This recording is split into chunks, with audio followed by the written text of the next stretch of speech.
say whatever we want. In Islam, I'm allowed to say everything I want. No, we are not. You're lying. Give me an example. Give me an example. I just did. In Islam, is a Sunni Muslim allowed to go around and say, oh, homosexuality is okay. Don't worry about it. It's not a big deal. Are we allowed to just go say these things to the people in public? Because for us, homosexuality. Listen. You asked me a question. Yes You or asked me a no? question. You asked me a question. Because homosexuality is not normal. We're talking about something normal. Address that. Yo, resistance. We're talking about normal people. Homosexuals are not normal people.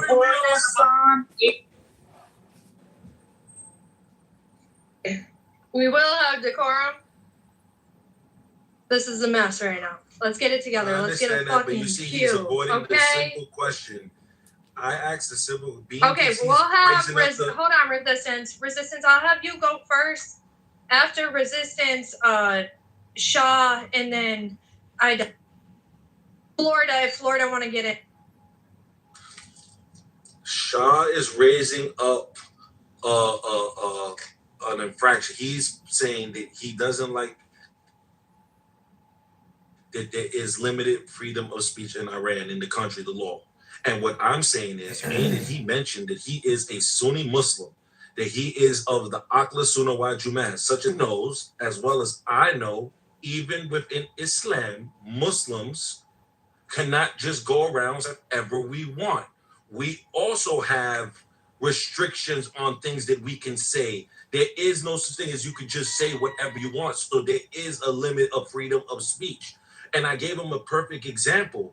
As a Muslim, we are not allowed to go around, for example, and say things like, oh, if he's a homosexual, that's fine. Don't worry about it.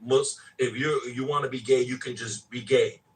Muslims can't go around saying this. He knows this, and that's why he didn't want to answer. So we also have limited freedom of speech. Also, not allowed to just go around saying whatever we want, especially if it could cause harm. Okay, you finished? Okay. When you talk about homosexuality, you're not talking about normal people. We're talking about normal things. For me, a man marrying a man, that's not normal. We're talking about something normal, something natural, something that is normal. For me, homosexuality. That's natural. A law in the country. Resistance. No. I didn't interrupt you. For me, a man loving a man, that's unnormal. That's unnatural. This man gotta go and have go to hospital or that's not a person. We're talking about someone real, something exists. For me, homosexual is not a person. It's like, okay. Also, you say Muslims don't have the freedom to say what they want. Whatever they want. Okay. That is exactly the point. Freedom of expression means allowing people to express opinions you disagree with. Not only opinions that you approve of. Because if a Muslim says, I do not support homosexuality because of my religious beliefs, that is an opinion. So you don't have to agree with it. But freedom of speech means allowing him to express it. Like to say, I do not support homosexuality. That's a freedom of speech. And I cannot support something that is against my religious belief. And I agree with that. But also, this example is not fallible because when you talk about someone, women with a woman, and like pride, LGBTQ, these people are fucking sick. So they should go and to hospital or fuck themselves. We do not support this kind of people. They're only he and she, man, woman. Other races are abnormal, sick, so they go fuck themselves. Well, then you're contradicting yourself because the example you gave on fuck gays, fuck all gays in the world. Hey, real quick, hold up. Okay. We're supposed to have Florida though, but don't cut off my moderators. Shar was speaking. Somebody just started speaking over my moderator here. We're gonna have some respect on this stage. Go ahead, Shar, and then Florida. Oh yeah, no doubt. I was just gonna say, so resistance. If we were gonna finish up, you can finish up. But Florida was next, and then Ida. No, what I was gonna say, or simply was that he just contradicted himself because number one, in Iran, then that's what they believe. They also believe, because it doesn't exist to them, that a Sunni should be in government in the Aql Bayt, in a Shiite-run country. That's number one. And then number two, why would a Muslim who is following the Sunnah want to be in the government of Shiites when we disbelieve in their belief anyway and in their Aqidah? So once again, you're still contradicting yourself. It doesn't even make sense. What freedom would you want to be in something that we are opposed against? Make it make sense. This example is so Rick, weird because there is no comparison Iran is between a Shia and Sunni country. and sexual homosexuality. We're talking about something different. All right. Please let All me right, it's talk. Florida. Okay. All right. No, Wait, Ida, is it Florida? I want Ida to go before me because Okay, she go knows ahead. about this topic as Thank it's you very relevant much, to Felix. the religion. Very nice of you. Very nice of you. Okay, Iran is a big country. Is a massive. It's not a Shia country. The government is Shia, and that's their ideology. In Iran, we have the Christian, we have the Jewish, we have the Zoroastrians, we have Islamic phobia. We have That Shia, ain't we have no Sunni. religion. What the hell? Yes, and we have Baha'i, and all the religions are living here. We have church, and the people doesn't care about the ideology of our government. And as a Persian girls, you can see I can talk freely about everything because we gain our freedom by ourselves because we are fighting with their ideology. I am free and I gain it and I paid the consequences. Iran is not just only the Shia country, we have a lot of religions in this country that they are living Excuse together. me, Ida, but Shia is not a religion. Religion is Islam. Shia is just like a sect of Islam. I don't practice any religion and I don't have No, a I'm just religion. correcting you. When you say we have many religions, we have Shia. Shia is not a religion. Shia is like a sect of Islam. It's like part of Islam, which is wrong, of course, because we. I don't care about radical like you because I'm not radical. I'm not radical. I'm not. You are radical. radical. You You are are radical. radical. You're It's radical radical because because you're you're interrupting. I'm radical because I don't support gays. You're radical because you're interrupting. I'm radical. Well, then You're no, radical because you're If not interrupting. supporting gays means You're radical, interrupting yes, her. I'm radical. Okay. That's enough. Yeah, that's enough. We're gonna allow others to speak. I keep having to reset and ask people to have decorum. If we can't follow that, we're gonna have to come up with a different solution here. But Ida, you can go ahead and finish. Oh, here, that's, really interesting that a person living in another continent and doesn't have any idea about my country and don't know how many ethnic groups and religions for thousands of years living together. And the people are totally separated from our government. And he trying, to fight between the Shia and Sunnis, and it's belonged to, 500 years ago or 6 centuries, something like that. And he's not educated. He talking really, opposite. He puts the flag of the Iran regime and the missiles, but he is not Iranian. And as an original Iranian, he attacks to me and questioning me. Like the Pamela, you say I am resources and I can educate her. I can educate him. as a local, as a someone, living in this land, before Jesus Christ. Sure, big man. That's it. Okay, I would like to have information for you, Ida, because you're from Iran. You know Can I that. go? Yeah, okay, go ahead. I'm sorry. Yeah, go ahead, Florida. You got it. Thanks. I thought something was really funny. When Resistance originally asked Shah the question that he asked, it was like, why can't Sunni Muslims go out in the street and be like, homosexuality is okay? And Shah was like, because I would never say that. Because homosexuality is not okay. Because homosexuality is not normal. Because homosexuality is sick and perverse. Because I would never say is why I'm not allowed to say it. If you're questioning the Shah of Iran, we are Miss, questioning you're about interrupting and you 70 got years upset when they ago. did it to you. That doesn't make any sense. Just if you don't mind. You let that It's plain 70 white woman years interrupt. ago. Resistance, White mean ass She nigga. is not White white. She is not Yeah. white. Persians are considered white. Fun fact. No. Yes, they are.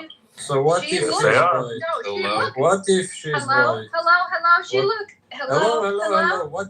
We Hello. What Hello? if she's white? Decorum. Fuck you. You're not Fuck gonna- you. You Fuck fuck your you. mother. Lick me now. Fuck you, bitch. Your mother.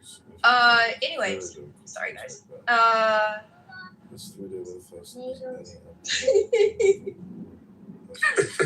Can I finish?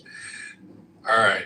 Look, I thought that was a hilarious rebuttal to what was asked of him, which is like, instead of being able to address why he's not allowed to say it in Sunni sort of like doctrine or quote unquote law, for lack of a better term, he just was like, well, I would never say it because I don't believe it. I thought that was a really interesting part of the conversation. And then like, I was curious, I looked this up. It seems like 85% roughly of the Iranian population are Shia Muslim, and then like a very small 15% of the rest of the population are thoroughly diverse amongst their religious beliefs. And I thought, like, well, if that's the case, if 85% of them are already Shia, why wouldn't they support a sort of theocratic rule, right?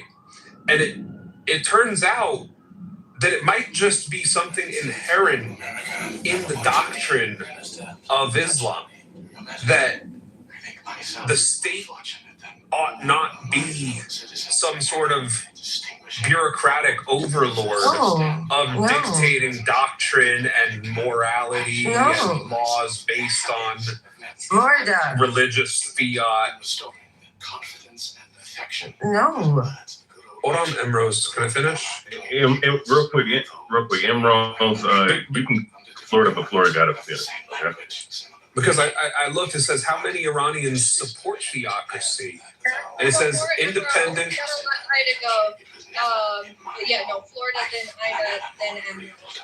Ida wanted to respond to Florida. And I could go after the last person if you don't mind. Okay, yeah, then resist.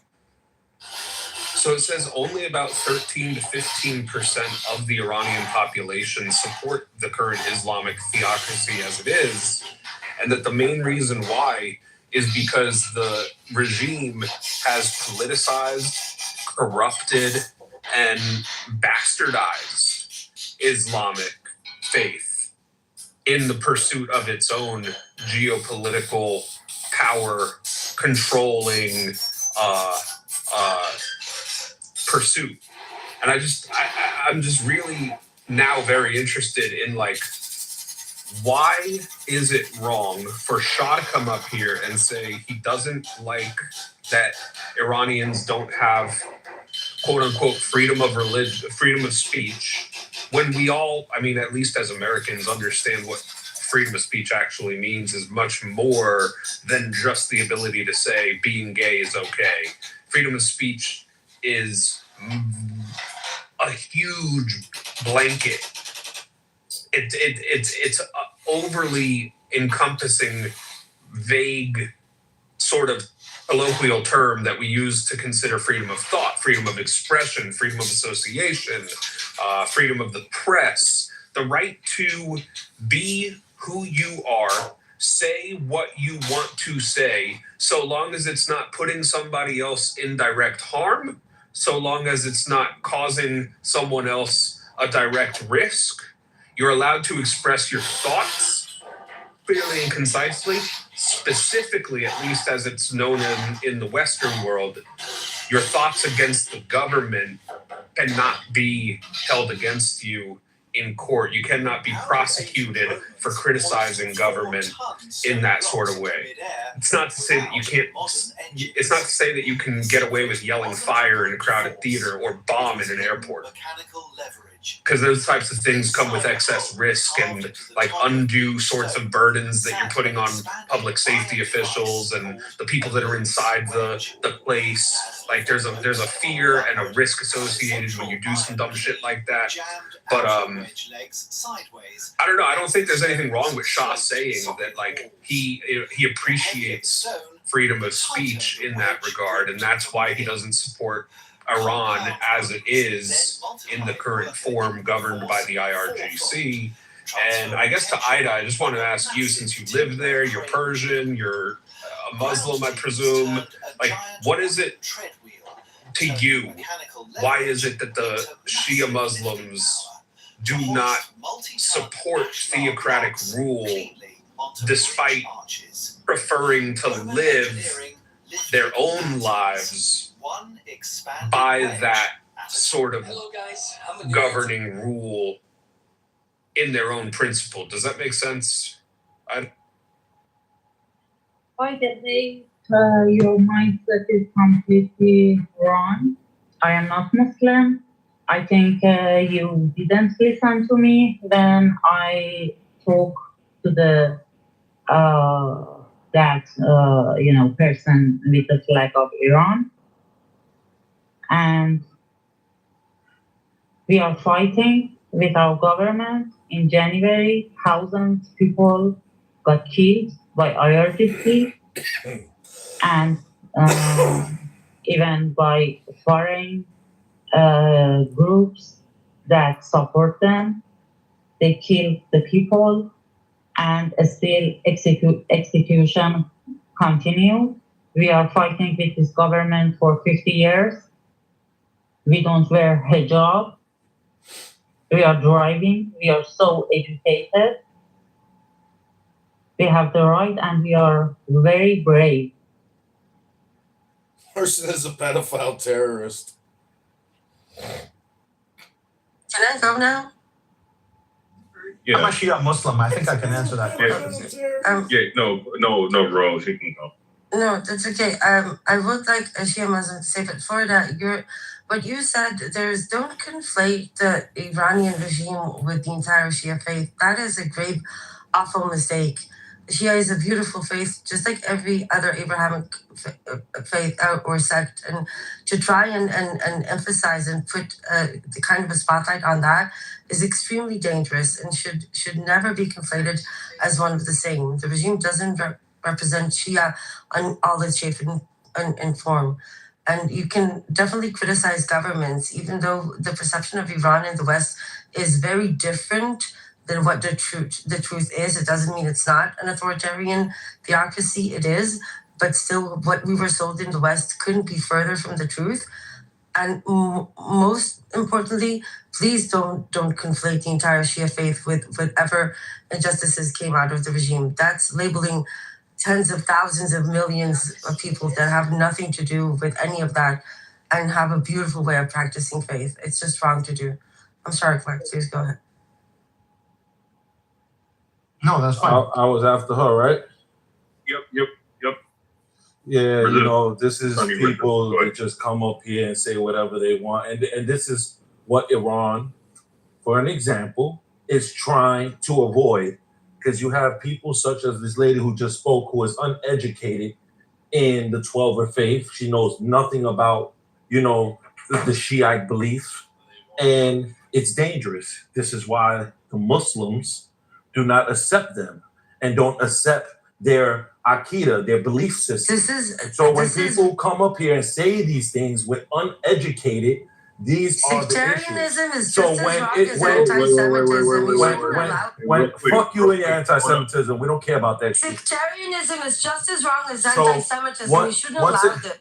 Once again, the issue is that the governing body of that country, no different than Europe, no different than America, they want to safeguard their laws, their faith, and their traditions according to the masses. That country, it is primarily Shiite, 85% of it.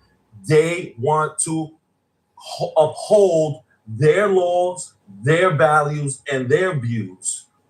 Just like in America, it's a farce about this freedom of speech. It doesn't exist. And as you see, there's people who are in, for example, the press, people from college campuses, people living who have been persecuted from speaking out against the government or things that the government doesn't agree with.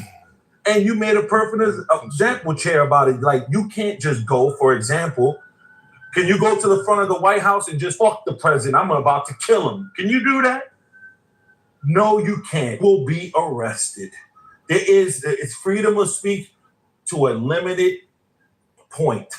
And that's why the brother, when I asked him about whether, as a Sunni Muslim, can you go around and say, oh, there's nothing wrong with, he didn't want to answer. He went into circles. You know why? He knows that there is limited of speech in Islam because it can hurt other people or the society in whole.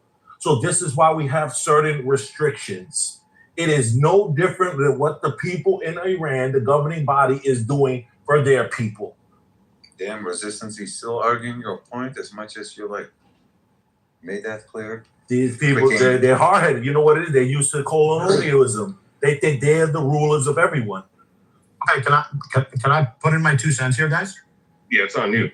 It's on you, Clark. And then real quick, before you go, Clark, real quick, Brownie and Ludwig, do you guys want to go after in that order? Yeah, that's cool. Okay. Yep. Okay. Clark, Brownie, and Ludwig, and then after that, whoever wants to go, just. I'll go after the last person, like in a circle. So cool.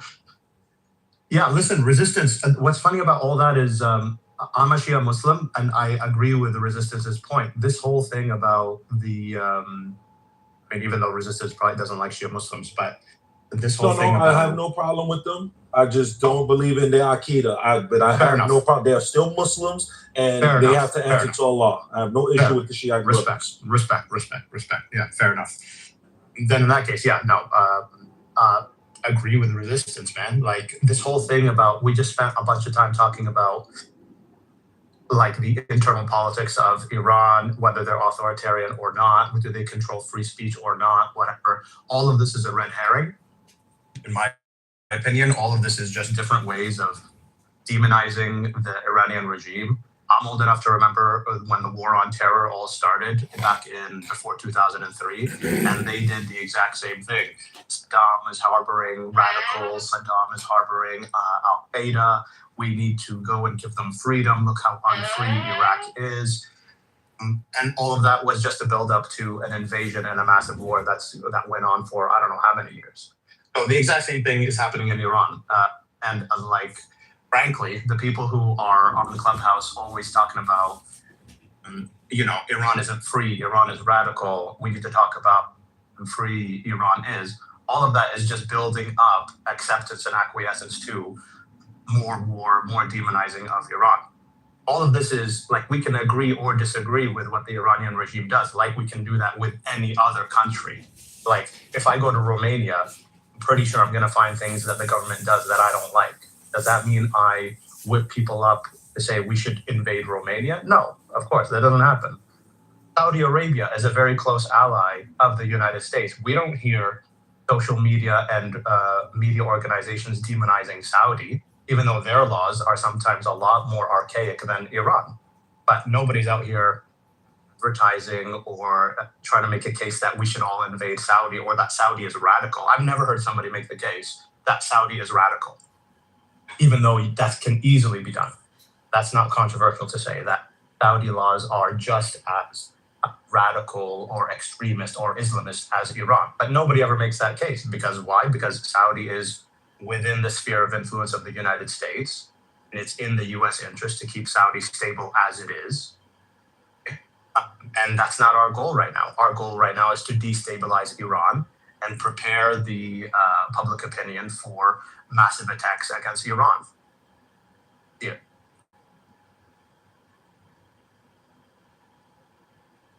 Is that your last submission? I'll take questions. No, I'm kidding. Yeah, that's my last submission. Yeah, no doubt. No doubt. It's on you, Ronnie. Yeah, hello everybody. I will contribute later. Just Clark, that was great. I agree with everything you said. Well put, man. Now maybe let's listen to Greg. Yeah, just to the point, furthermore, I'll keep this short. Sean Strickland, those that know the UFC fighter, was banned from the UFC White House Freedom event. Why was that exactly? Because he said something about these baby killers called Israel. So that freedom of speech thing, it's the same thing with like Democrats and Republicans. It's a show. And you bought a ticket to the show by believing that you're doing something, whether you voted for Democrats or Republicans. It's like giving a cow two options, left or right, and they both lead to the slaughterhouse. And somehow you believe like, oh, Iran, horrible. Oh, man, the Ayatollah, the Islamic spiritual leaders, they were horrible, making women cover their hair and shit. What's worse, women covering their hair? Or women going to the grocery store wearing a sports bra and booty shorts? I can change my profile. Can I finish? Sure. Can I just finish? No, let him great. finish. I'll show you. Ida, let him finish. Let him finish, and then you can go after. Go ahead. Go ahead, Levin. So what's worse, in Iran, they're telling you to cover your hair, or allowing everything in the West, which is liberal as fuck, degeneracy. You got to take a fucking DNA test, like who's the baby daddy, because you slept with like 6 million men, yada more. So it's not perfect in any country in the world. But when you look at like being conservative, protecting women and children, and somebody please bring up, oh, like Iran killed their own people, as if no other country, as in today, is doing that, right? So what you can say about Iran is like a 99.99% probability that I can say something along those freaking violations of human rights or limiting your freedom. I can say that about the US. So there's that. You can look to my profile picture, and it's a cafe in the Tehran. And then I will change my profile picture. I am in the Caspian Sea, and it's winter. Just look at my profile picture, please, everyone. And then I will change to another one. Where did you see my profile picture? Am I wearing any hijab? Greg, I am talking with you. Oh, you're asking me? No, I'm aware that it doesn't count for everywhere in Iran. That the rules don't count everywhere. I'm fully. I got a family member living in Iran, so I know one another about it. Okay, I will change my profile picture, and you can see how you know.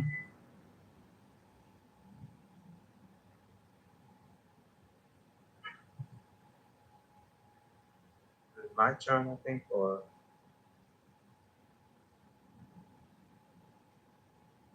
hello. Okay, great. It's another one. Yeah, I'm fully aware, sister. I'm aware of like how much they're like gaslighting about like Iran. I'm fully aware. I'm not a stranger to Iran. I think we're just trying to say that the government is much more lenient than a lot of people think they are about hijab. Like they're not gonna kill women if they don't wear their heads. That's crazy. That's not happening.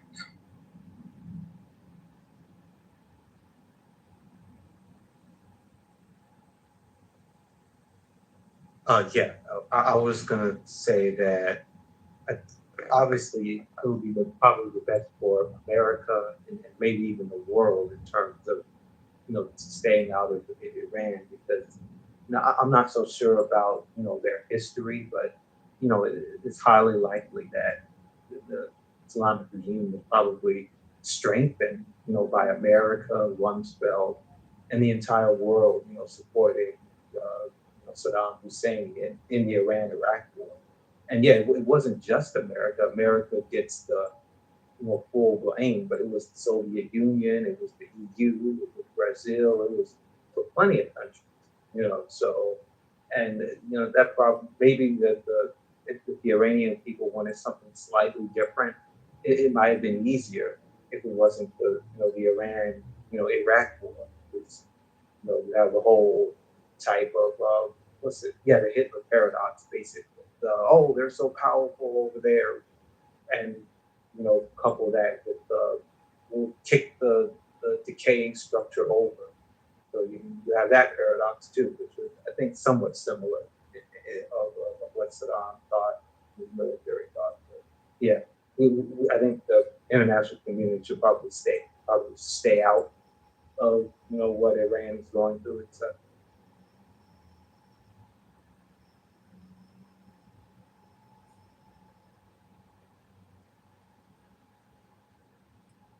Yeah, I just, as far as the United States is concerned, it has always been our business, at least for the last 100 years, it's been our business what everybody else is doing around the world.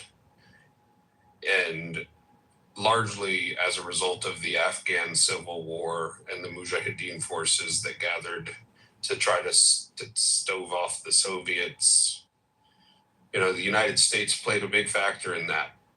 As a result, we contributed lots of guns, lots of money, lots of political influence and intelligence influence in that country during the Afghan civil war of the 80s. And although we successfully staved off the Soviets, once they left, there was a power vacuum in Afghanistan. And those same Mujahideen forces that came from across the region to try to fight off the Soviets, they ended up then fighting for power amongst themselves.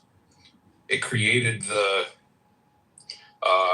Taliban and and ISIS.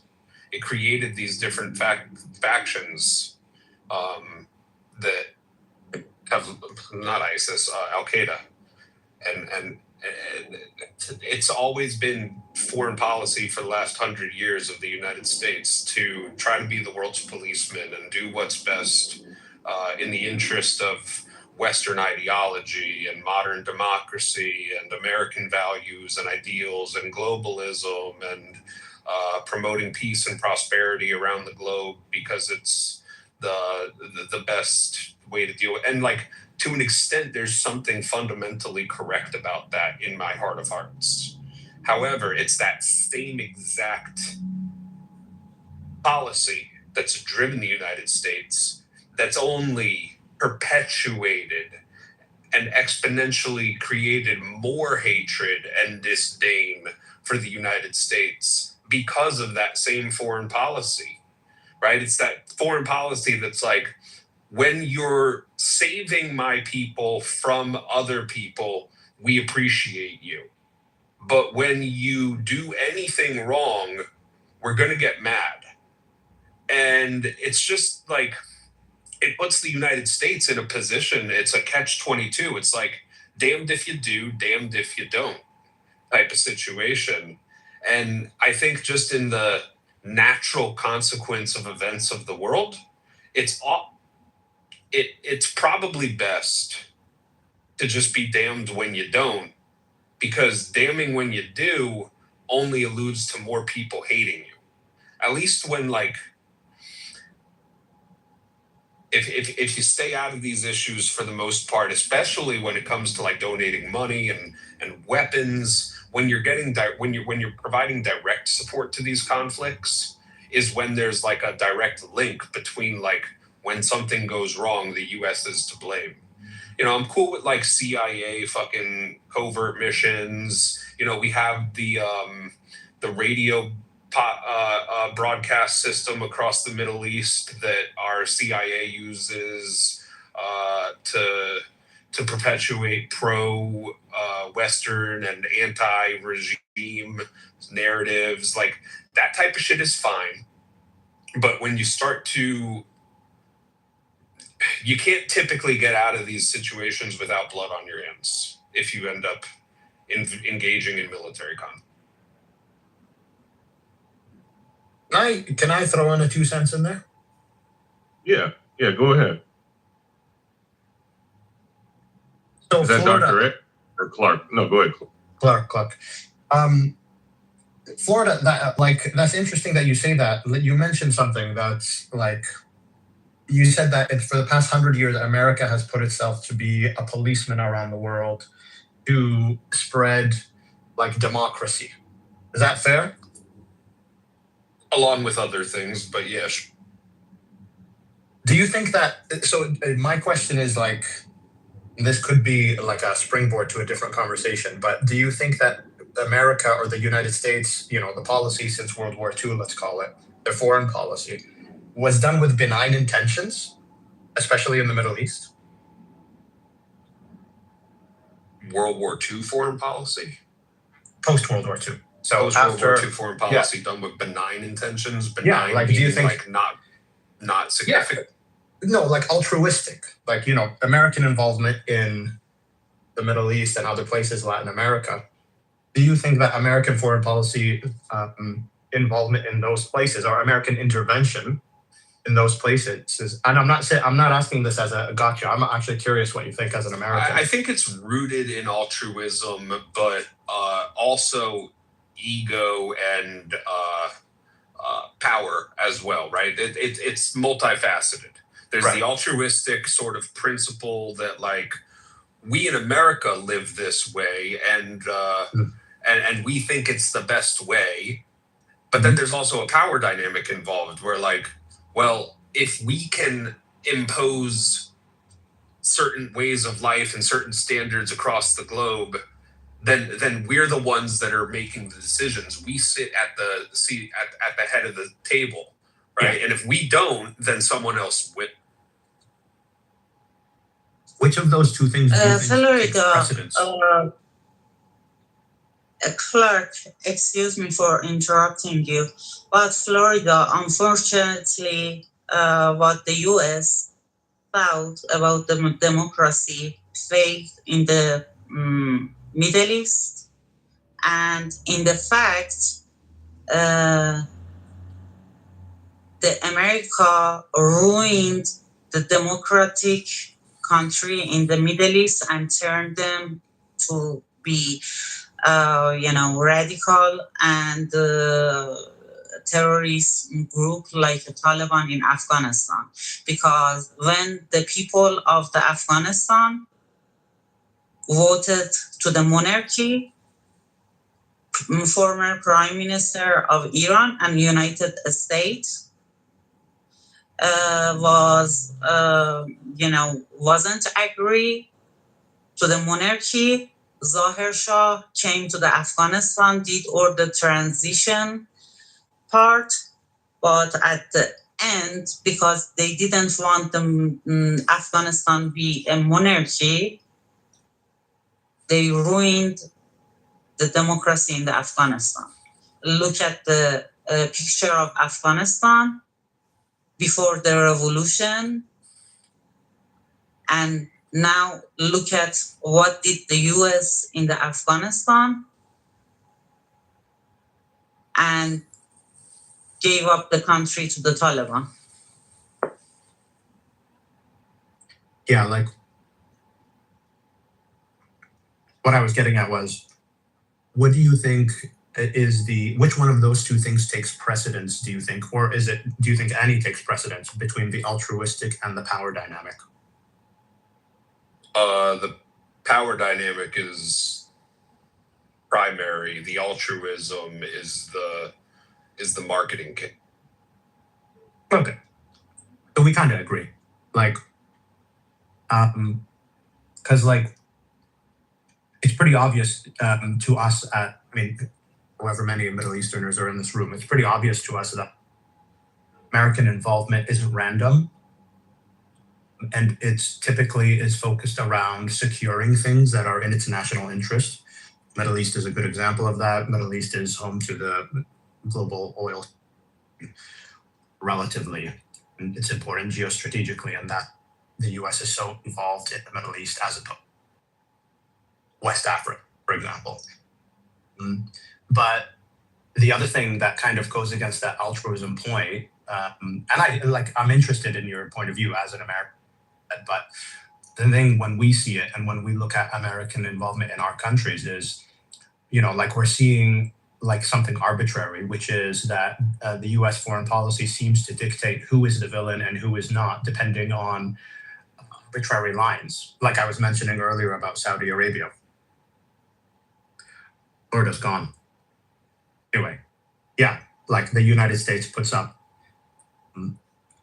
regimes and not others as villainous for different reasons. Ida will know that in 1953, Iran did have democracies, and they did have a prime minister, Mossadegh, who was overthrown by the Americans. The Americans decided, it's not that important for Iranians to have democracy at that time. So they decided that they could overthrow. And that's been repeated all across. So, like the idea of American, or the notion of American altruism dictating its foreign policy is really, really hard to believe. And more so, these reasons are just, like I was saying earlier, they're really just propaganda or like reasons given to accumulate public support for taking on the next boogeyman. Well, Clark, I don't think it's quite arbitrary. I don't know if that maybe use the word maybe improperly. Or from our point of view, seemingly arbitrary, but there are definitely reasons. Like there are perfectly rational reasons for the global hegemon to be interested in or hyperfixated on an area is critical to global energy flow, for example. Perfectly rational thing for a global hegemon to want to do, but then it gets dressed up as interest in democracy, interest in freedom, yes, and so on. Yeah, it's definitely controlled resources, oil, minerals, and natural gas and so forth. Exactly. This is definitely I don't think that's controversial, and I don't think that's irrational either. Like every country should do that. If you're, the United States post World War II was the only show in town. It was the global hegemon. After the Cold War, rather. So the Soviet Union fell, there was what they call the unipolar moment. The United States was the only power in the world. And then they acted in a way to kind of have this kind of broad spectrum dominance across the world. And they went about trying to do that. I think that's rational. It's not, apart from making any judgment call about it. Some of it was rational, some of it was irrational. Yeah. That's kind of what drove it. It's rational that, neighbor has, $1 million underneath their mattress, and we can go shoot and kill the family and take the $1 million. It's rational to understand why, you want resources, you want money, you want access to, so steal the diamonds, loot the home, and just kill the people inside of it. So that, it's understanding the motive, but the means of accomplishing that is what that really hinges upon, because a lot of us here, we can't do anything about, or very little we can do about a lot of these political issues. But the reason why we discuss these matters is because we're interested to see what people's ethical stances, what moral stances they have. And fair enough. And we discuss these issues to try to convince others. Some people that, I don't really care what people think. If you're engaged in a conversation, generally, you do care about what people think, and you're speaking to them for that purpose to influence their opinion in some way or the other. The other thing is it's oil. It's Israel, of course. Israel. Israel has been an existential threat to its neighbors, stealing land, killing, raping, maiming, resources, whatnot. So this is also a huge factor. for U.S.'s motives in the region, and a lot of other parts of the world, Venezuela, that Israel connection there, Argentina, and so forth. And Israel, Israeli Zionists, they've been very deft, very crafty, very clever, and essentially buying out politicians for decades and strengthening their position, their influence in the American legal system. But Dean, the only thing I'd say without interrupting you is I think that gets what you were saying, differentiating between motives and the ethics. I think that gets lost. People, there's a lot of overlap. A lot of people seem to confuse what are the motivations for actions. But you see a lot of demonization, for example, of Iran. I've seen a lot of demonization of Iran or the Iranian government as inherently evil because of one act or another. Yeah, no, Iran. I mean, Iran. It would be much better off with the current leadership if there were not sanctions. Sanctions have crippled the economy. The oil production has gone down by sevenfold. There's an Iranian analyst, economic analyst. He just said due to sanctions from the year I think it was 2011 until 2024. They're only 1/7 oil production. That's not because Iran's not trying, the government is trying. I mean, they're doing a lot of great things for their people. And you get extremists like Iranian, Shah supporters and people who reject IRCC and they're evil, they're nothing bad. You get the same small, segment for the American population. I won't say it's small, but you have, millions of Americans, millions, who think that Trump and the Republicans are all evil. They're, terrorists. They're doing this, whatever you want to call them. They're, may not call them terrorists, but they're calling whatever you want to call them. They are so incensed by the U.S. government, Trump, his cabinet, and so forth, that they think this is like the devil incarnate here ruling the U.S. And they think that it's a regime. They think that it's become an autocracy and they need to be overthrown. And they would probably be willing for another foreign nation even to come to take out Trump and his coons, Stephen Miller, and the racist, disgusting Stephen Miller, and a lot of these just Hesketh and whatever these extremist people are in his cabinet. So you have people on the extremes. Iran, like you made a great point, like in 1953, the Mossadegh, he was democratically elected. And, and what was his crime? Not a crime, it's actually a virtuous thing. He wanted to nationalize oil, not privatize it, because then that means oil belongs to Iranian people. But what did the U.S. do in conjunction with the UK? They basically overthrew him. It was not about democracy. Democracy is a convenient,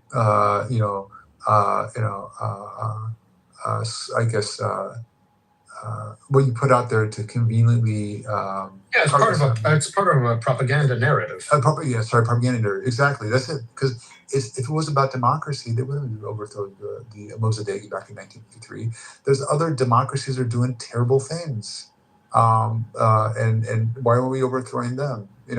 There's autocracies like dictatorships that have been doing quite well, but because they have an issue with Israel, or they are doing weapons deals with other countries like Russia or China, or because they have oil and they say, hey, our oil's for our people, then here you go, like Venezuela. Like how is that possible for a nation, a government to say, we're going to kidnap your president and just keep him in our country and put him on trial, and then install a pro-Western, pro-Israeli, pro-American oil puppet? How's that possible? Yeah, there are those who would say that was actually a mask-off moment for the world, really, to show that actually there is no respect for international law. International law is a thing of convenience that's applied selectively. And, on the one hand, we can lament how international law is not being upheld. And that's one valid point of view. But the other point of view is that actually there was never such a thing. And all this is just a more mask off way of doing it, like what happened in Venezuela. All this is just, being more explicit and in your face about it. That really we don't care about called internet. We make international law. We're the hegemon, so we can just do whatever we want. And that kind of, and that's another viewpoint that some people take, that's actually, yeah, fine, that's a good thing to finally remove the hypocrisy from it. Hey, Clark, real quick, let me say something about that, right? Because you said that, the foreign policy or, things that would have people at least regulate, foreign, because basically what they did, they vow certain things dealing with the UN and EU, right?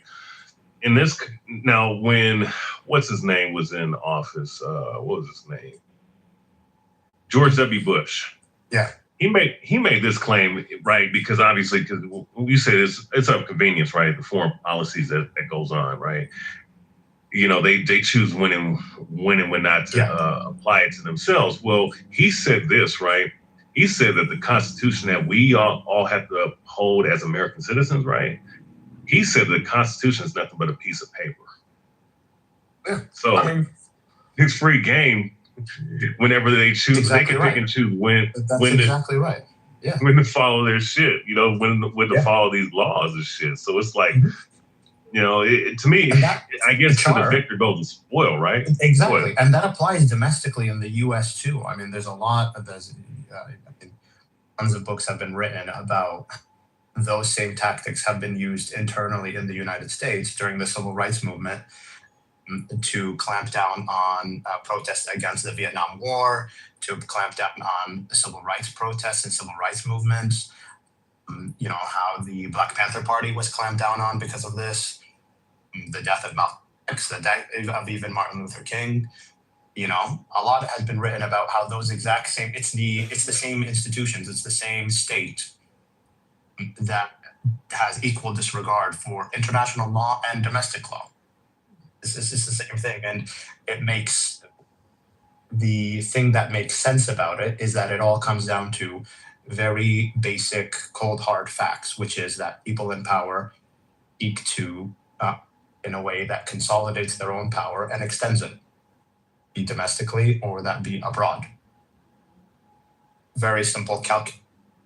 And however they manage to implement that, they go about doing that. That's why, Clubhouse, there's all this yelling and shouting about rights, human rights, radical extremists, etc., and it's all just noise, because ultimately it just comes down to those facts: natural resources, power, dating power, ending power. Yeah, and my thing is, supposedly the EU and the National Atlantic Treaty Organization is supposed to be the mediators to all nations and whatnot. And what was the other one? The League of Nations or something like that? I can't remember the other. The League of Nations was pre-United Nations. Then United Nations came, and then NATO, the United Nations, as a counterbalance to the Soviet Union and the Warsaw Pact. Yeah, they're supposed So they're supposed to mediate all these different nations, of course, along with the UN and whatnot. So it's just like there's supposed to be a certain level of regulation that goes on with every country, but for some reason, it seems like there's preferential treatment that's being given to America and certain of America's allies.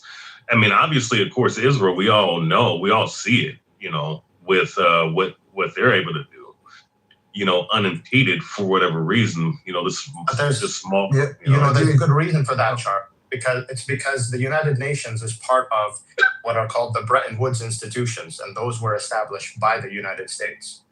So the person who makes the rules will benefit from them. So the United Nations system, it was basically made, the World Bank, the IMF, those institutions were made by the United States, like they spearheaded those institutions. under with the ostensible reason of promoting international law, a new international system that would prevent another world war. But ultimately, those systems are in place to consolidate and preserve American power. So that's why it's so easy. Like you said, it seems like those things are supposed to be in place to make everything equal, and yet we're seeing preferential treatment given to the United States and its allies. But that's by design. That's why the head of the United Nations is in New York City. So many of these institutions have their headquarters in Washington or New York. It's because that's where the power is. And as soon as those institutions start somehow moving away from or not towing the line, then the United States can threaten to withdraw its funding, which it's already done. And then those places come back into line. It's by design. You said Francis? France? No, the U.S. and its friends and allies. Oh, okay. Excuse me. Yeah. To me, I think just this current worldwide government structure. I mean, it's obviously there's not. Of course, like you were bringing out, it's going to be towards America, and of course, Israel's connected to America, obviously, and they're just allowed to do whatever the hell they want to do. And once again, the regulatory system that you would have, as an established United Nations or different nations combining to, govern all these different countries and their inner workings and everything. There's nothing stop. Honestly, they could stop this shit, but obviously, obviously the whole concept of talk is cheap. They said they're against what America's doing, what Israel's doing, but there's not much being done, right? There's more countries than just two countries, right? So, you have, NATO, EU, United Nations, so on and so forth, who are all seeing this. They could all just sit up here and put a stop to this shit at some point. Yeah, the problem is the America by far is the strongest, most powerful country in the world. Any given year, you look at defense, quote unquote, defense expenditures, and America, according to economists, spends anywhere from 9 on a low year, 7, 7, and on a high year, 19 countries combined. The next, 7 to 19 countries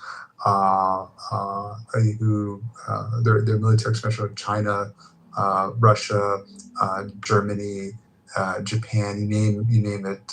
You add them all together cumulatively. That's next top 9 to 19, 7 to 19. We spend more than them. So we just say 10.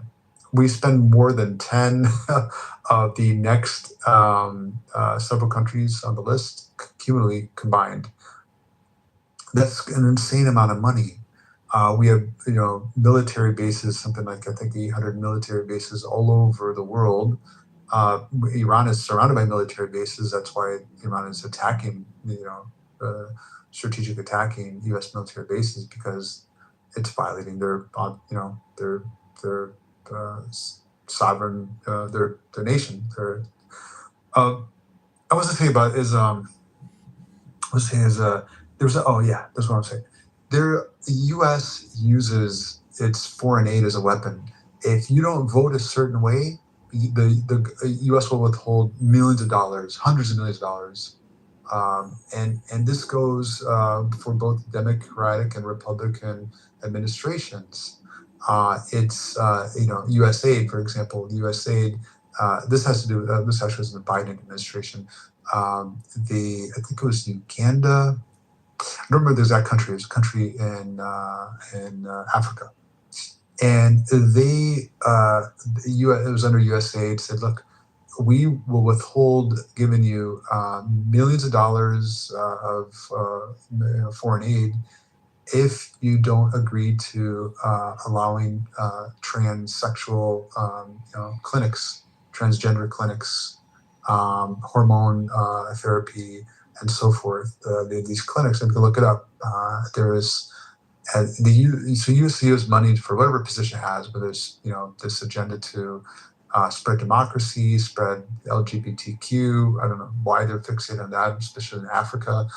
There's a United Nations organization called He for She. It's under the umbrella where they want to spread basically the LGBTQ agenda within Middle Eastern, particularly Muslim, African countries, also in Latin America. They have a rainbow, but they put the rainbows out of order, the colors out of order, because they don't want people to like directly associate with the American movement, because that's a little too stark of a. It'll strike home for a lot of people. But if you can kind of guise it in different colors, it's pretty interesting. University of Jordan, I was looking at that their Instagram page. But they had this Rainbow Week, and they have 400 student volunteers and so forth. So there's a lot of position that America's doing on behalf of America, also on behalf of Israel, and it's I think the main threat is, of course, the military threat, but the economic threat. We're going to cut off aid to your starving country or your underdeveloped country. No more, programs for you unless you vote X, Y, and Z. When it comes to Israel, when it comes to America's interest, then that's par of course. What Americans have been doing for decades.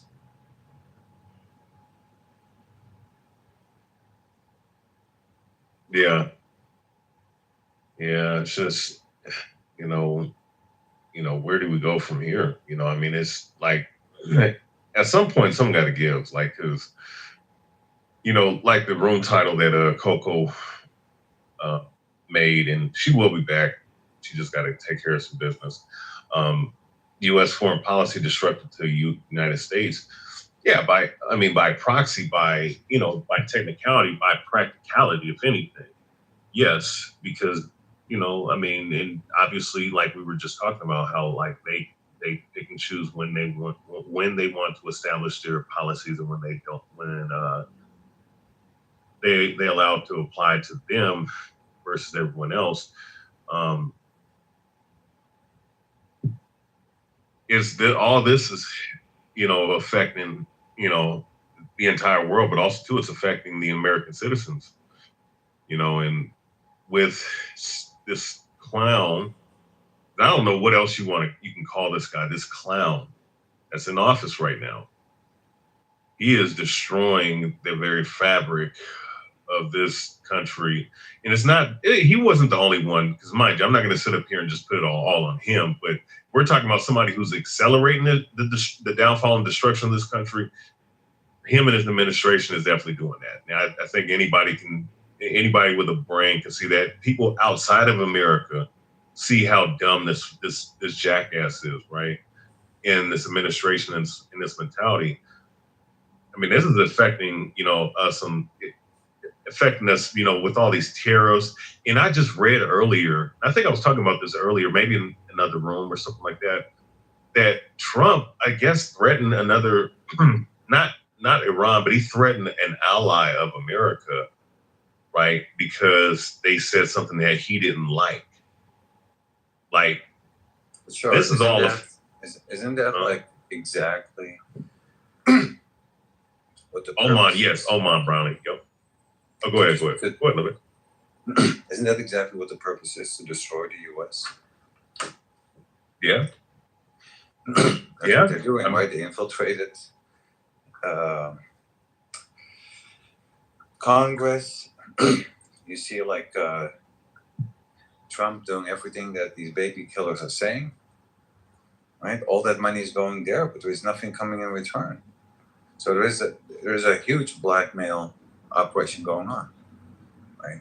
Like, it would be stupid to deny that. So if you ask me, there is no other conclusion, no other logical conclusion I can have other than that they are literally trying to destroy America for Israel to become the next great power in that region, becoming sort of like the new America.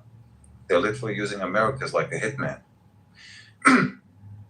right? Right. Go to Iraq, go to Afghanistan, go to Iran, bomb this, that, and the third. And Israel is just sitting back and it's doing nothing. Oh man. Yeah, Like, stood and watched or fight in the war on its behalf. I mean, insiders within the Trump administration said this is my half of Israel. This does not benefit America. This is they know it. They know, and some of them spoken anonymously. Others are just afraid to say it. This is a war for Israel. Iran never fired a missile across the Atlantic Ocean. They pose no threat to us, mainland America, and it's really about Israel. I think we're kind of get to like Charles. Like maybe we can discuss now why these wars, why attacking, spend all these monies on these wars, fighting all these different countries and trying to overthrow, military coups and all this quest for global domination. What's this costing Americans? Like, we've spent so much of our tax money overseas, internationally, aid to Israel. Number one, they get the lion's share of our foreign aid. Egypt being next, and other countries. Why are we spending so much money? Why are we? And of course, a genocide happened. That's the Holocaust of our times. The Holocaust of our times. Why are we participating in that? Why are we making it possible? It would not have been possible without our weapons. Like Brown University, this was back in 2025, I think. Yeah, it was 25 October. They had a study that showed we spent like $22 billion at that time. And it's gone up since. That's a lot of money to U.S. taxpayers, Ukraine and so forth. And we've been so much money. Can you imagine? Iran, we've the average American taxpayer spent over $200 since in the past 3 months or so on Iran. We spent an average of $200 of our hard-earned money. There's a lot of people for them. It's 2 days' wages of post-tax. Everybody. It's crazy. We could put that money into healthcare, into infrastructure, to better roads, better housing facilities. There's so much more we can do to make America a better place. But no, we spend it, attacking other countries, participating in genocide, making America more unsafe. How are terrorists born? To one per people, or a person, or a people. A group may be a freedom fighters, or they may be terrorists. They're born out of often oppression, oppressors depriving their rights, taking away their land, killing their family, poison their land, and or the narrative. Oh, my bad. I just want to say this, Dean. Or the narrative, right? That they're terrorists because of the fucking them having their land, like you were saying, them having their land and resources taken, right?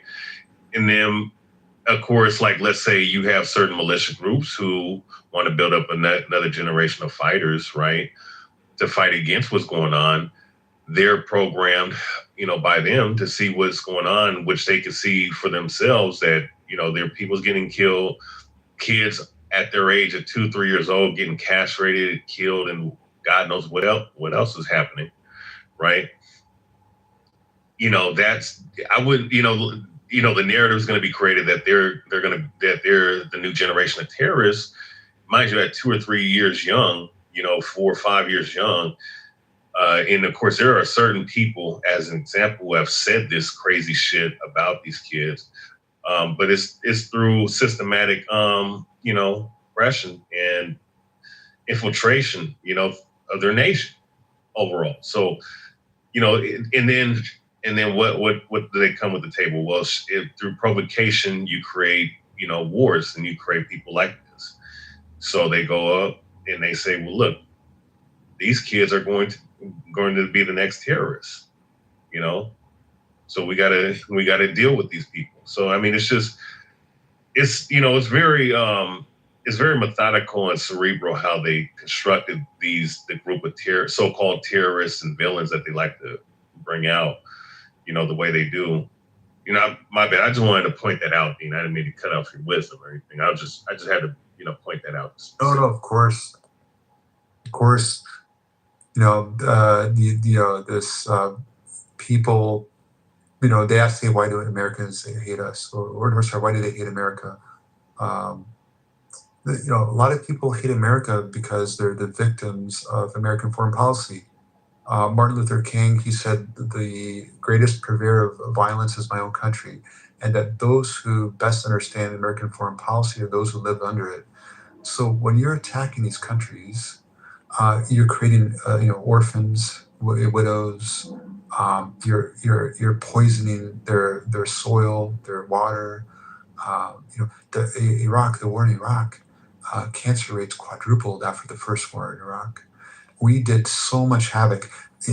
We had a former attorney general, for those who don't live in America, a lawyer, attorney, a barista. He is the head attorney for the government of the United States of America. His name is Wesley Clark.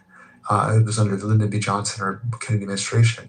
He testified against America in front of the UN. He testified, attorney general, right? Imagine a minister of your government, or wherever country you're at, going to the UN and testifying, providing evidence that your government's committing war crimes. That's essentially what he did. And it's a book called The Fire After the Ice, and also he has a transcript of his speech in the UN. But we bombed so much. We, of civilian infrastructure, buses, bus depots, baby milk factories, hospitals. We used chemical weapons, depleted uranium. That's a chemical weapon. We used weapons of mass destruction against Iraq, the very thing which we claimed that they had, that we used against them. We bombed bridges. One example, there was 120 some people on a bridge, and they bombed the bridge on broad daylight. It was a souk, it was a market, and they bombed it. Madeleine Albright, the deceased, disgusting, human being, Madeleine Albright, said, in an interview that we think the price of 500,000 children being killed is worth it as a result of sanctions. Sanctions have killed, over, nearly 1 million people over the 20-some years of the two Iraq wars, or not 10, 20, but 1991 to think 2002, starting to, about 11 years or so, and beyond. But it's like, of course certain people hate America. There's people also, they I think it's all Americans who agree with this democracy, and these are the people who vote in power. Do you guys really hate us? Like, you're killing us. You're starving us. Literally, you're doing X, Y, and Z. You're dropping bombs, these 2,000-pound bombs over our head. Of course, there are people who hate Americans. And there's others who just hate the government, but they say the people, they're under hostage of their government. They know better. They don't understand the American political system. It's like the people are duped. They're a victim of propaganda.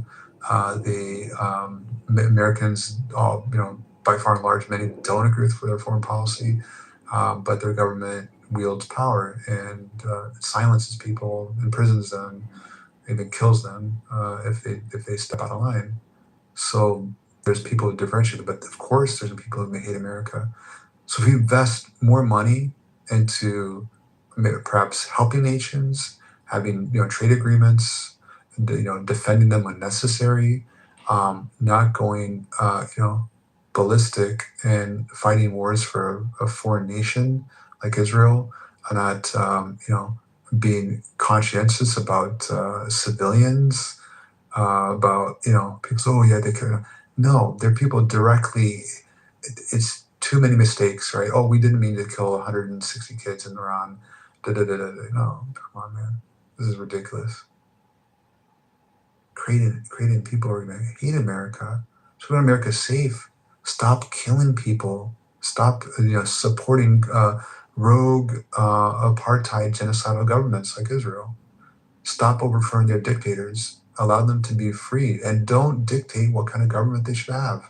Who's to say democracy is the best? Maybe a dictatorship or communist or some other form of government is better for those people, their culture and the way they do things. It comes down, but who's to say democracy is the way to go? We don't have the American form of democracy is highly flawed. Politicians are bought out. Claudio Lil, you're saying so. We don't have a pure democracy here, whether you think so or not. When you can spend tens of millions of dollars and buy up politicians who the majority of their constituents view one way in the matter, but they vote another way, that's not doing the will of the people. That's not a democracy. It's in a country republic, but everybody thinks we're a democracy, where the people have power, the majority, Go ahead, sorry. Technically, we're a democratic republic because of the two factions' origins. Now, they broke off eventually, years after their creation. If we want to be technical, right? Because they were originally they were one party, right? They came from the same source. They just broke off. So technically, that's what we would be, because it's not too much. Like when you go into the definitions, I mean, there are going to be certain things that you're going to find, but it is really saying the same thing, overall. But with this, this country, I just think that there's not much, as far as the things that we established that's really being kept. Well, specifically, let me just say this with this administration, some of the things that was promised, let's just use this as an example. I mean, no wars, price of gas and food will go down. When you cause war, what do? You have the fucking price of the food, the price of the gas. And of course, you want to add tariffs. And he was pulling this tariff shit back in 2019, back then. Right. And actually, he was. You guys remember, in 2020 there was conflict with America and Iran about the situation that we're seeing play out today, right? And to the terrorists, right? Mind you, like this, America's a naturally international export of different things, or at least, or let me just say this: they import things from other land, and you're sitting up here causing tariffs, and then you want to have this war, which is going to cause even more complications. And of course, Iran shutting down the Strait of Hormuz, rightfully so. If you're going to be in a conflict like this is causing everybody to fucking suffer. All right, and I just, it's just insane to me, just the mentality of this country with our government to do the things that they do. And once again, I just think that when you have let's say if you wanted to go out to war, which is not, for the reasons that they're doing this shit for, it's not ethical and it's not logical at all. But if you wanted to, wouldn't you fix up your home first before going out to war? Like, and then also too, like, once again, the ammunition they keep running out every fucking time. And obviously they're trying to destroy a country, a nation that has been around for several millennia. While this nation's only been around for 250 years, if that. So yeah, I mean, this shit is just, I don't know. The more I think about this, just the more illogical the illogical conclusions you come up with, man, with this country and the things that's going on. And I just think that there's nothing democratic or republic about this bullshit that's going on, either which way you put it, so. Even, you could say that we're a democracy, and you're right, we are technically a republic, a democratic republic, but you can have a democracy and still have no morals and no ethics. So I don't think, and the West tends to equate democracy with some sort of moral higher ground and higher ethical ground, and that's proven by the actions not to be the case, not to be true, because we have done as a country, our government has done some pretty horrific things around the world, from Chile to Cuba, Venezuela, drug trafficking to, and not just here, in North America. It's not to mention, giving away for free the bombs and missiles that were needed to genocide the Palestinian people. But why? Good morning. Yeah. Oh, sorry, it's John. Dean, did you hear that the guy that when he was the one that was being terrorized by settlers, and he grabbed one of their guns, and I think he shot 2 Israeli soldiers. He was killed. But then they went and demolished his home. They're terrorists. I mean, those settlers are terrorists. By definition, they're terrorists. Terrorists are people who Do you like ticks? commit. This guy's a troll. Oh, you're really mature there. Great job, right? Char. Don't let him. I got him out of here. Yeah, it's people. Some people are just. Anyway, they're terrorists by definition, settlers. True, but they say they like Israel would say, oh, we'll do an investigation. Yeah, exactly. But well, the thing is, I think, and so they're supposedly doing an investigation, but then why would you destroy this man's home? When your investigation isn't complete. So it's a very stark stark evidence when it comes to Palestinians and how Palestinians do not have rights, because they went after they killed them, and that wasn't enough, and he was defending himself, and that was evident. I mean, that was clear. No one, Israel's not even disputing this, but for him to defend himself, it means that his family have to go homeless now, and his home was completely demolished. It's the hypocrisy, but this is what America also stands for and stands behind. So you're also not judged by your actions. You're also judged by who your friends are. That's how you're judged. That's how people judge you. That's how we judge each other. You're judged by your friends' actions. The people that you deal with. Yep. Man, so we have. The 1 sec. Gershon, the definition. There you go. Char. I think there's another troll here, Los. You might want to put up like hand raising only to just So terrorists by definition are those who, and there's different wording, but essentially the same, pretty much the same. Those who commit acts of violence, including intimidation against the civilian population in pursuit of political, ideological, religious, or nationalistic aims. And thus we have. Settlers are by definition terrorists.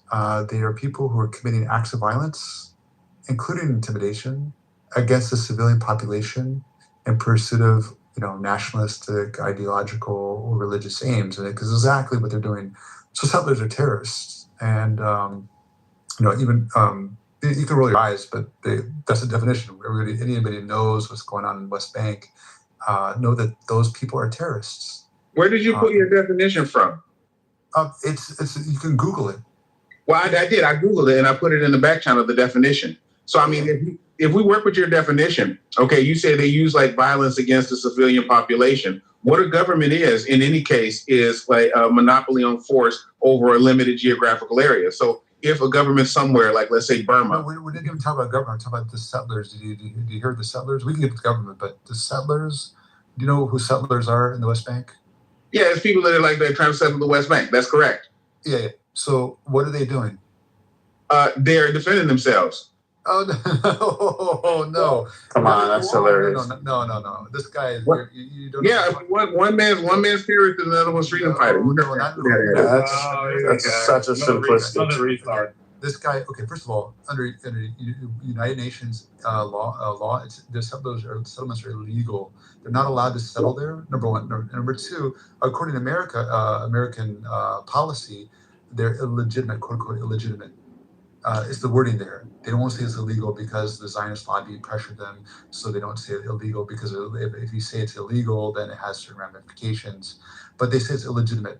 The U.S. does not officially recognize settlements. They consider settlements illegitimate, and the people who are doing it are illegitimate. Now, what they're doing is called terrorism. Well, okay, you mixed the whole in the chat. You mixed a whole bunch of stuff here together. We try to like do a little bit at a time. Okay, the first thing is that you were talking about the United Nations decides that something is illegal. And I think I was reading a book by Henry Kissinger, Does America Need a Foreign Policy? And when he was describing the United Nations, what he said is that they are like a mediative body. So it's like, okay, you have a bunch of places like agree to be bound by these rules in the event that they sign on to it. So it's not the same relationship if you were in like some city, let's say Dearborn, and you speed and the police stop you and then they point a gun at you if you won't stop. All right. If that relationship between like a Dearborn citizen and like, a resident, a Dearborn police and a citizen was run this way, then the person who was stopped by the police would just say, I don't agree with this. I didn't sign on to this and therefore da-da-da-da-da. So it's a different thing. So if the United Nations like says something is illegal in that way, that's just a suggestion. And it's for people who agreed to sign on to that body. Point one. Okay. The second point is you talked about how the United States says that they're illegitimate and so on and so on. I might also mention the United States does not recognize the government of Taiwan as the legitimate government of China, but that doesn't mean that they can't work with them. Okay. And that they can't deal with their head of state or deal with them at some level. So, those are words. Taiwan is not a legitimate government, but if you want to get a passport to or a visa to Taiwan, you have to go through the government that manages that territory. It's one of those things. And I mean, that's it. I mean, those are the 2 points. Okay. So one, the Dearborn analogy is a very poor analogy. We're talking about settlements. I'm curious where that came from as a Michigander myself. I don't know why. Why do people keep targeting? It's weird. I'm not targeted. I just have to be here. We noticed the pattern. Okay. We noticed the violence that it creates. All right. I just have to be in Dearborn right now, so I just was using that. Dearborn, they're part of America. They're Americans there. They elect their officials. They govern according to American law, and that's good for them. So now the settlements are quite different. It's Palestinian land, recognized by the UN and the U.S. as Palestinian land. The UN, which the U.S. officially still recognizes as a legitimate international governing body, UN says they're illegal. Also, the U.S. considers them illegitimate, and therefore the settlers are illegitimate as well. And they won't say, due to the pressure by the Zionist lobby, they won't say it's illegal because it has ramifications, but it's against it. Presidents over and over and over have spoken against settlements and settlers and so forth. But it's all just talk. We know it's not action because we know where the money is and so forth. So the settlers are terrorists. They're taking a land that's not theirs. They're using threats of violence and actually killing, murdering, raping, destroying churches, razing churches, setting fire to churches, mosques, and so forth. They're terrorizing people. They're killing children, women, men. They're stealing their water. This is called terrorism by definition. They're terrorists. All right. So, okay, hold on. You said that they're taking like Palestinian land. Okay, here we go. Let's use another historical example. Well, Nobody can we owns stick to Palestine?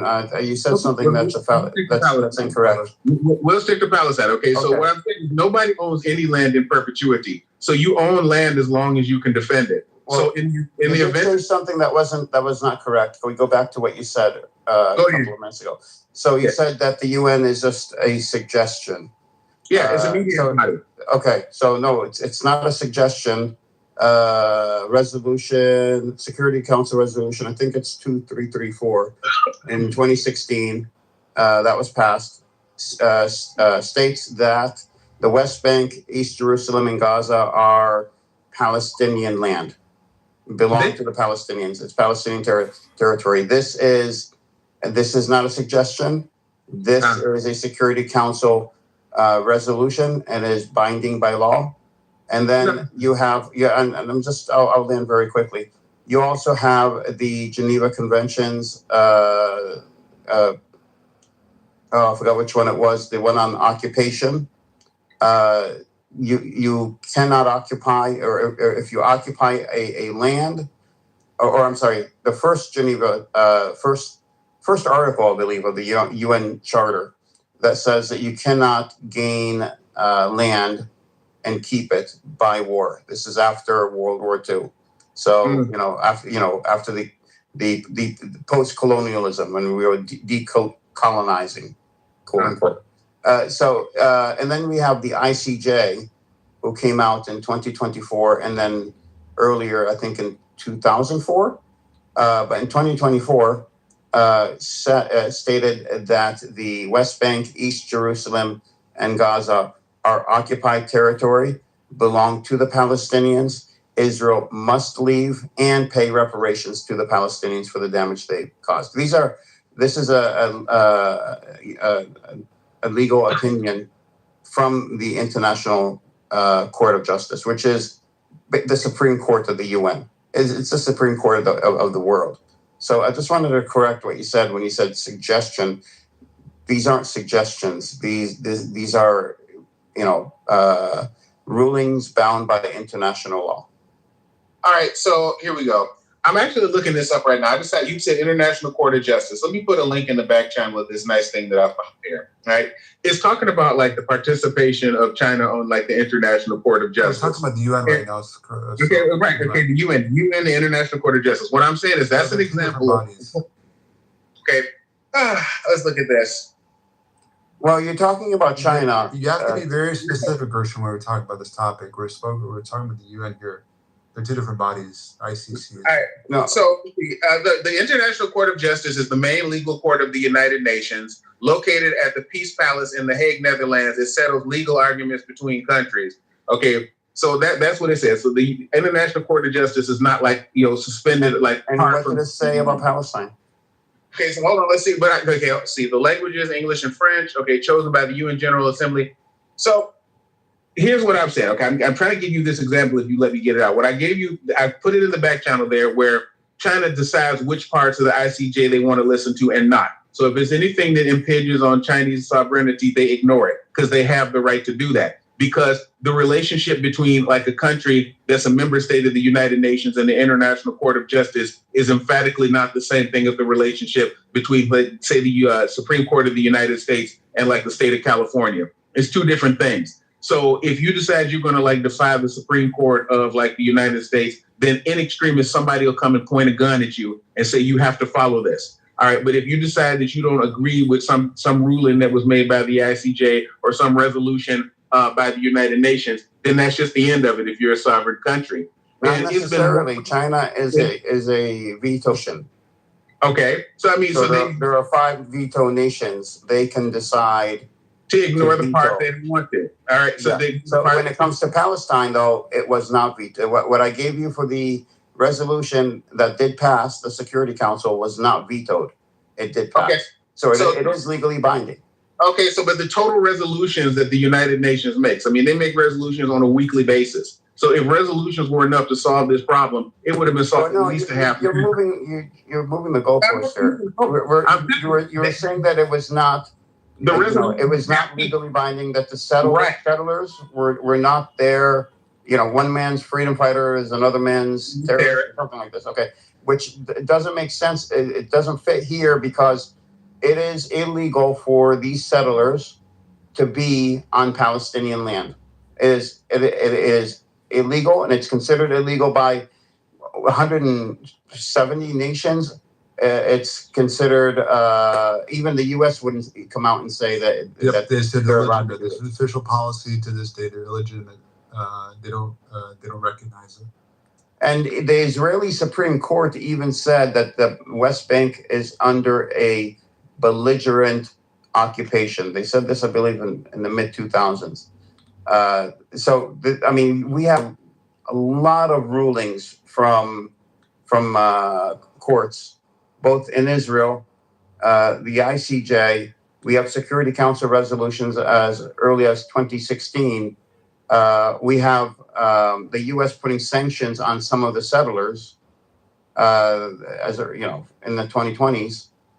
We have a lot of evidence that shows that the West Bank, East Jerusalem, and Gaza is supposed to be sovereign territory, and the fact that it is not, you're breaking the law.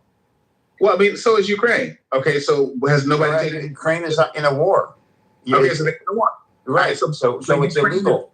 But Ukraine is the one that's putting the boots on the ground. So it's not enough for the ICJ or the UN to say to Russia, "Hey, you guys are doing the wrong thing," and Russia be like, no, they did. Russia was found guilty, I believe, by the ICJ.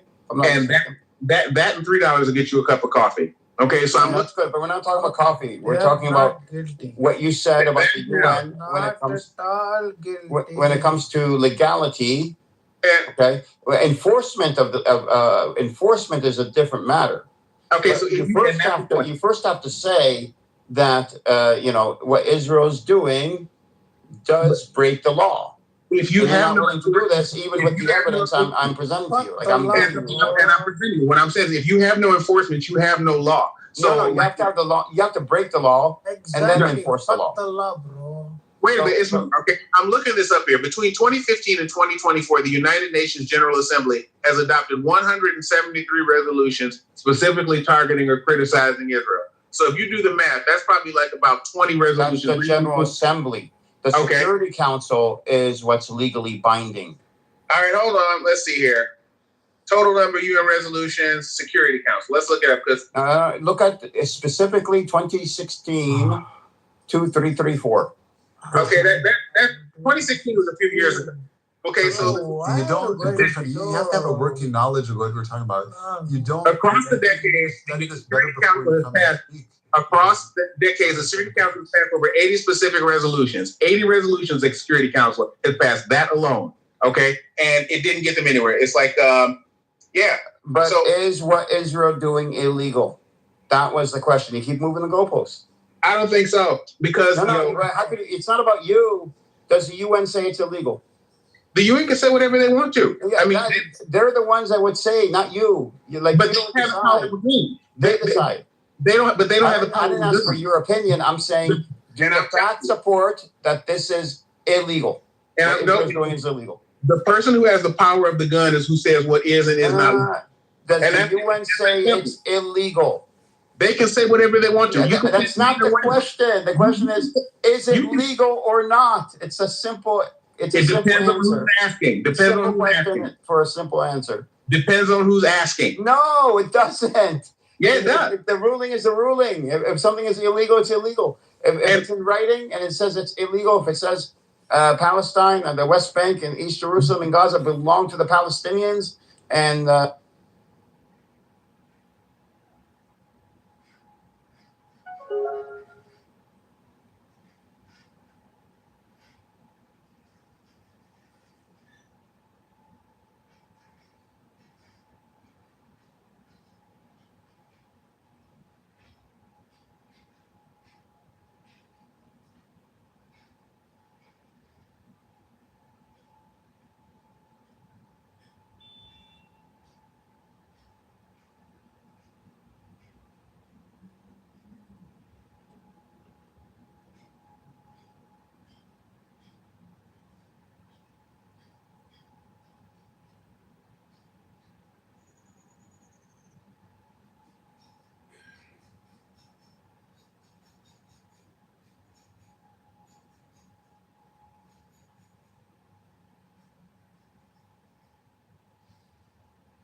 fucking battery died on my phone. Holy shit.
Is that my friend?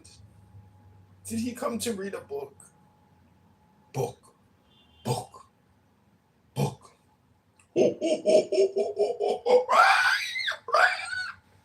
NFR.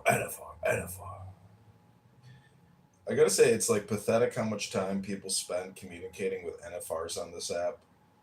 And yesterday there was this NFR in the Trump room, and somebody was like, so if the founding fathers failed at this point, what is it that you'd like to see changed? And the NFR was like, well, we should start with term limits.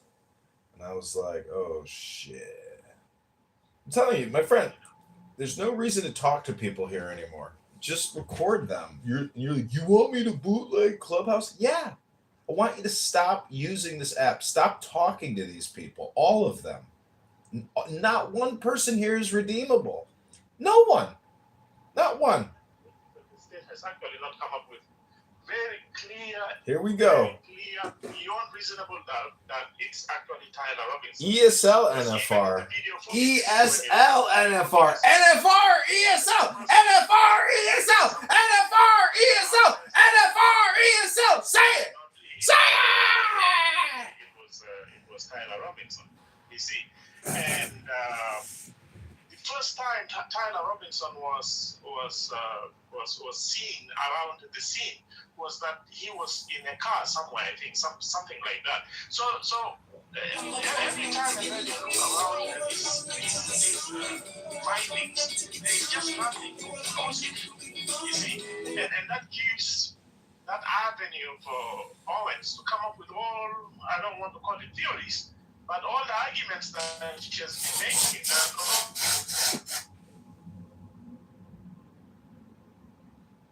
NFR ESL. NFR ESL. NFR ESL. have been used to implement. Is that me?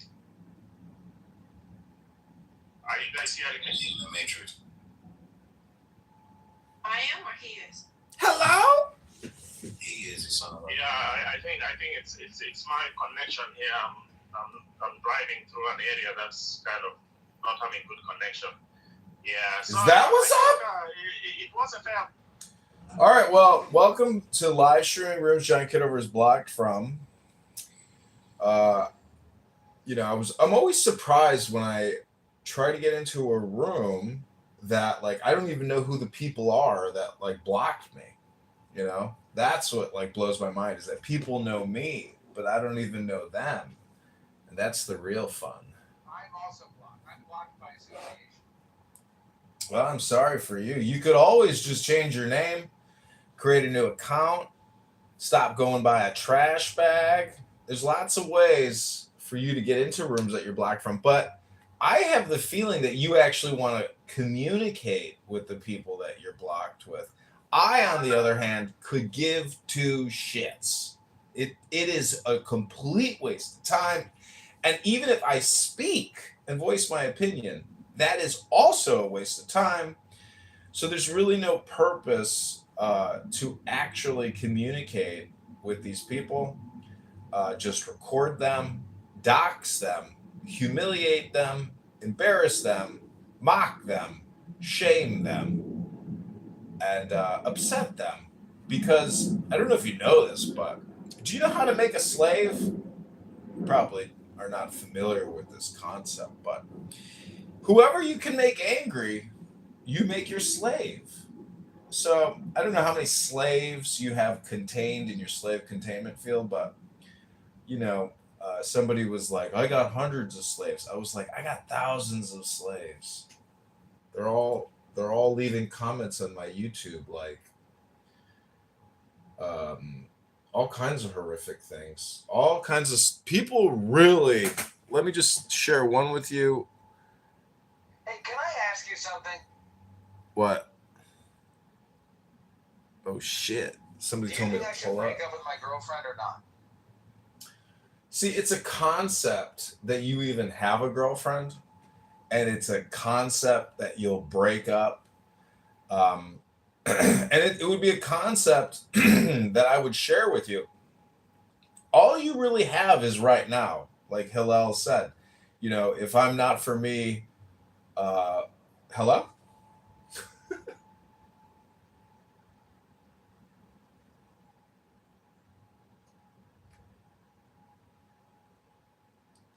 Yeah, trust the science is stupid, and I think enforcing it is kind of hard, right? Because like you said, natural language is quite hard. It took us a long time to get what we have now, right? AI that actually understands language, let's say. So it's not, this stuff isn't like philosophical anymore, right? I go into a lot of philosophy debate rooms, and like they're talking about stuff that I think is outdated a little bit. Like, no, we actually have something to test whether this entity or this agent is capable of this or whatever. You see what I mean? See what you mean. Like, I'm asking though, where was social media banning Fauci's narrative about that there was a 3% death rate? Where was the media when he was going on the Sunday shows perpetuating this lie? Where were they cutting in and saying, "Hey, Mr. Fauci, are you getting kind of ahead of yourself and being exaggerating?" There was no coercion from the federal government to prevent Fauci from lying. If you can't see this, understand what the issue is about regulation of speech and regulation of AI, and this is still within the realm of what we're discussing with AI, is that these type of laws are applied only to the peasants and not the people in power. So perfect. That Fauci got up on stage and intentionally deceived everybody death? Or what? Like what? Yes, because we have his emails. What's his motive? It doesn't matter. What is his motive? Oh, stop, dude. Doesn't matter. He pled the fifth. Go ahead, horrible Edward. I'll let y'all hash it out. Thank you. And by the way, as a mod, I don't think you should be as quickest way to get put down is to tell us how to mod. So just go ahead. That's true. Okay. Sorry. All right. Okay. So AI itself is the more important thing that we have to sort of discuss how to regulate, right? And I am for, ironically, some regulation here, right? But okay, if we can't even determine what is misinformation, right, and we can't determine whether or not we should regulate this, that's a whole different topic. I don't need to be here for that, right? I don't know how to do that. I personally think I already told you guys my personal views. You guys all think that they're insane, quite absolutist in free speech in here, almost pure absolutist, except for CP, right? But that's just me. I don't know how to regulate that. That's a whole different discussion. I get what you guys are going down.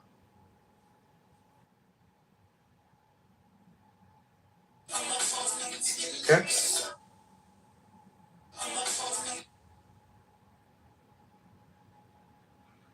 So any response to what I had brought up, that these type of rules like what has been proposed, Mr. Finley, about AI regulations, will that only be applied to the peasant class, or will that be applied to the elites as well when they use AI? I mean, none of the laws really ever apply to elites, right? That's another problem, right? We got freaking Congress people doing insider trading, right? That doesn't apply to them. They also drunk drive, rape, and they never go to jail for this stuff. They steal. The elites steal at a rate of 1,000 times of petty thieves, but our enforcement actions and our judicial actions overwhelmingly disproportionately affect the peasant class. Always been this way. I've screamed about this, but we kind of look to the left, look to the right, right? The elites are literally rigging the economy to their advantage right now, literally, right? But we kind of look the other way and we cheer them on, right? There's a reason that personal credit debt is over $1 trillion because regular folks are borrowing to live. And we're saying, 1,600 millionaires make it 2,000 billionaires. Let's just keep it going. We cheer this crap on. And you know what they do while we cheer it on? They hope there's going to be a trans person playing a sport. Now that's a problem. But is that a bigger problem than freaking them rigging the economy, having 15 million empty houses in this country, and then simultaneously saying, we got a housing crisis, a housing shortage. Algorithms freaking rigging prices. And I didn't believe it. I literally didn't believe it. When I heard it on the news, I said, there's no way. There's no way. So I decided to test it. And I'll land here. I decided to test it. I was booking a hotel room for a wedding that I went to recently, right? Because I have a work device for the work and have my personal device. I said, let me just see if I book this on my work device, if I'm going to get a different price. $150 difference between the freaking price of the hotel. I'm like, I thought this algorithm, I thought they were lying to me. But this is the rigged economy that we allow the elites to rig against us in the name of profiteering while they get away with the law. And we don't do anything about it. Mr. Finley, we have common ground now. So I'm not this evil conservative. What I am concerned with is how can we bring in regulations against AI where it would also police the police officers. Ultimately, like that's what I'm talking about. And that's been my hope since the beginning of this conversation. And if you could assure me, you create a bureaucracy that would police itself, then I'd be on board. However, I'm skeptical about that aspect of it. And I think that's where our difference is. So do you know how consensus algorithms work, Joe? Yes. I think more important than X currently has a system where they have people that go out there and rate it and post up if it's misinformation, and then people can upvote it and downvote it. It works really well, and X has really put the model together. Yeah, but this could be done more so with nodes. So instead of humans upvoting and downvoting, it could be done with nodes that verify or de-verify. So they mark some sort of hash as, yeah, this is the proper hash or not. And the person, the node that corrupted the information is penalized, right? This is how, so we have what's called, like instead of proof of work now, we have proof of stake. This works. So what I'm saying is a authority that's decentralized that could verify person A is person A. That's what I'm proposing here, which is okay. There is one point. If more than policing, I think more important thing is that those accesses. Because the data collection and the data supervision is something different, and data supervision is based on the accesses that the systems gives to the users. For example, there are some users who don't have access to the accesses of managers. For example, this comes to all the intelligence data of all the organizations, not just for AI. For example, those accesses need to be in the current time, and not after when it is archived. This is one of the most important points that makes Yeah, it so you more could do this in challenging. the Because this system, AI, is much more sensitive with the current time access of the users. It is much more, it is much easier to be uh, managed out of the systems by some of the users. And for this purpose, I think that some of those clarifications need to be access to the main manager, to the, for example, um, I'm not sure how to say, the supervisors who are in charge of other things and who has the access to this more than the other things. Because this is much more easier to be manipulated. I can elaborate later more because it is complex. I don't know how to. Well said, Peter. So the other thing is, AI eventually competes with itself, right? So you can have like the most like reliable system in the world for all this. And we just saw recently, I think it was Hugging Face was attacked by another AI company. So what will eventually happen is people will just send off AI to debunk what you think is real. You know what I mean? So and then like there's so many ways because horrible. I know what you're talking about with the technology, proof of stake, blah blah blah. I have a feeling AI will just figure out a way to not make what you just said happen. You know what I mean? So I don't know. We're up against a big hill. I don't think this is easy as we're thinking. Because I do think like proof of stake is pretty good, and also what's the other one? I always forget the other one, but I know where you're proof of work. Proof of work requires actual verification. Proof of stake is just like you put up on. Exactly. But do you hear what I'm saying a little bit? Like it'll turn on it. AI will figure out itself on what we're talking about. You know what I mean? So it's a cat and mouse sort of chasing game. So like you have this we have this thing called cross entropy. Basically, you have like it's called a GAN, right? A generative adversarial network, right? That essentially does this all day with like they learn each other, right? So like the best way to learn is usually to play against someone, and you guys are both trying to optimize, and they end up coming to this sort of like game theoretical optimal solution or whatever, right? But in my opinion, they're always a step behind. So the people that have to like hack or the people that are doing the wrong thing in this case would be like producing videos of president such and such when they're not president such and such, have a harder hill to climb. They're always trying to catch up to the newer schemes, right? So eventually, in my opinion, is that right? So like will we get 100%? No, but we'll get decent enough. So you're saying like it'll always be you iterating and changing up where this might not be an issue in the sense of like what I'm talking about, whereas it just one day it just all falls apart. I agree with you on that, and you are right. It's not going to be perfectly. There's no foolproof system. There'll never be because just the way it is. I don't know. What? I mean, there's no foolproof system. Did you hear that?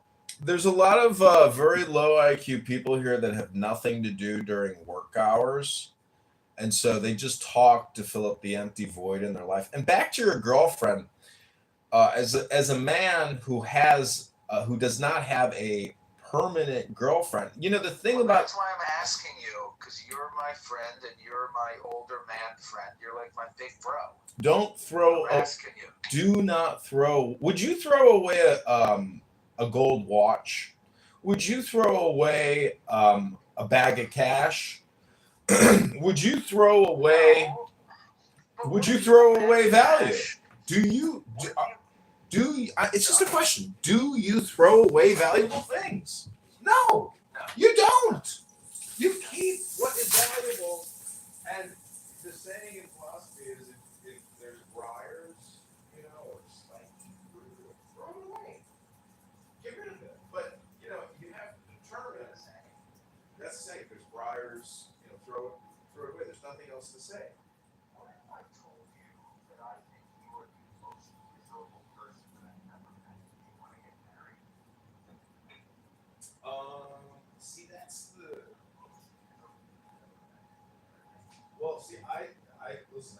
I was in love with this girl here in Chicago, Jewish chick, great ass, pleasant enough, and I just looked at her. She got married, and I looked at the guy that married her, but then I also looked at the photos. The wedding is really a glorification moment for the parents. The parents get to come out and say, "Thank God, our daughter is married. Our life is fulfilled. We're so happy. We're so proud." And, they come out and they do this. It's like a little game show. But what I'm trying to say is if the participants, the man and the woman are getting married, are not actually happy, what they're doing is insanity. It's so stupid. They're putting on a show, and then they might get separated or get divorced, or they might be together but be miserable. Imagine being with a wife that poisons you, that secretly hates you, that wants you to die. Like, just imagine, and you're unaware of it even. And it was all I'm trying to tell you is, if you're already stooping, guess what? She's already your wife spiritually, universally. So, I don't know. I mean, I'm like a polygamist in the sense that I have 150 ex-wives, and currently no wife, but I had a wife last weekend. I had 2 wives last weekend, but this past weekend I had nothing. So it fluctuates, my friend. And if you take the fluctuation out of your life, you're gonna need to replace it. So Don't you want to get married? my friend, the purpose of life is to get married, but you see the problem with a lot of weak-minded people or women is they think that marriage is a double entendre, triple entendre. You need to get married to God, and that's what women need to do as well. But a lot of women that are not married to God will never get married in the real world, and they will be single in the 30s, 40s, 50s. You can see them on Hinge or Bumble or Tinder right now. There's thousands. There's thousands. And they'll never be married. They will never be with a man. They will live alone and die alone. And that's not the worst thing in the world if you're still happy, because see, sexual gratification is like flowers. It comes out of the ground, out of nature when you least expect it. So the thing is about your relationship is, during your hours with her, is she pleasant? Does she make you feel good? Does she say nice things? Like, you can really judge a person by what they say. If she's a negative Nancy, constantly pessimistic and highly annoying, well, then you know what? She might be a hap. She probably is a hap. Most women are haps. She's a hap. She might be a hap. That's the terrifying. That's the terror. That's terror. That's terrible. Problem. You look around and you realize, wait a minute, we've been together for 8 years. You're a hap. Well, you're a total hap. But the you're thing. A hap. I never knew it, but if I never noticed, this is the problem. You are a hap. Listen, do yourself a favor. Do yourself a favor. Go to the gym and go up to a pretty girl and say, "Hey, I'd like to introduce myself. My name is Zach. I'm in a relationship with a woman that I'm not necessarily happy with, and I'm beginning to think maybe I should test the waters and find out, what it's like to ask a girl out on a date again. And I'm wondering if I could, take you out for coffee." And then, see, your problem is because you've been in such a long-term relationship, your dating life. Right, I'm out of practice. You're totally out of practice. You don't know, but I'm also retarded because, that's why I'm saying take my advice with a grain of salt, because I am stupid and retarded. Right. And for example, this is how stupid I am. I want to get laid bad, you know?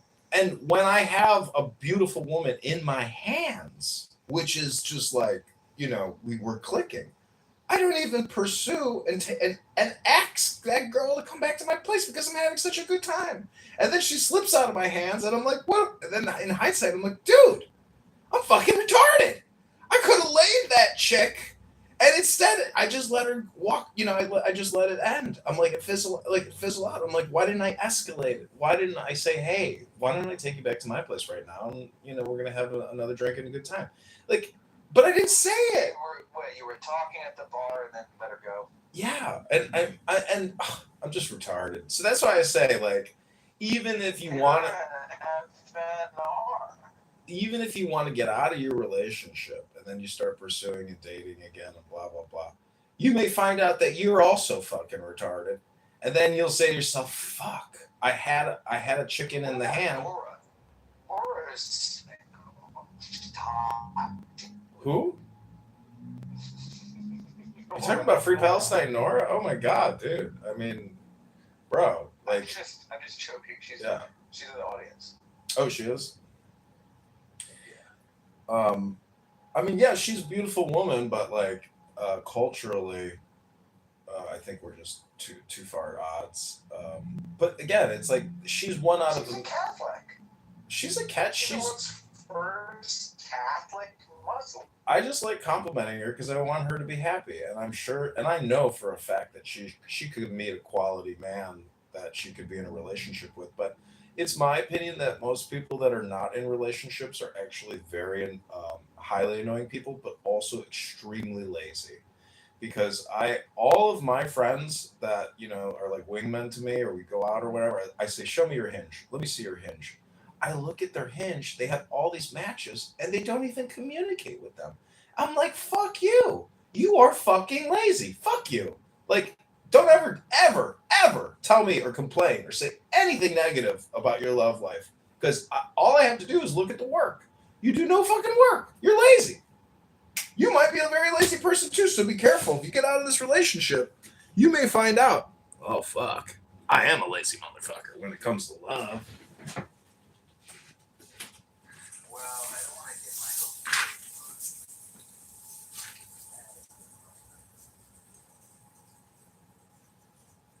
People get in and out of relationships. You know, when push comes to shove, when the engagement ring happens and the wedding plans start happening, that's when push comes to shove.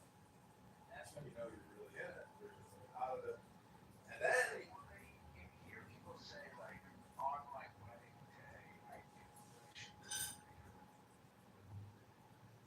And I feel like if I had a wedding with this girl, on my wedding day, there would be a thought that says, oh, man, this is crazy. Get married on your day. Go ahead.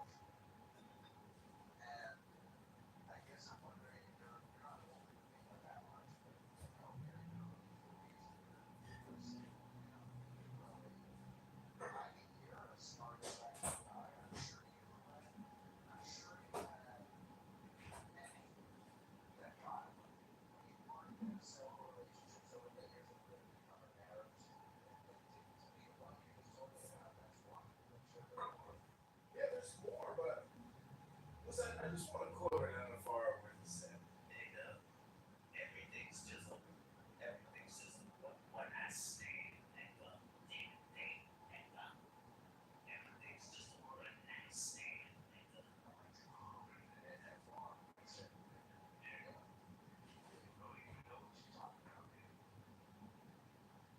Listen, my sister's married.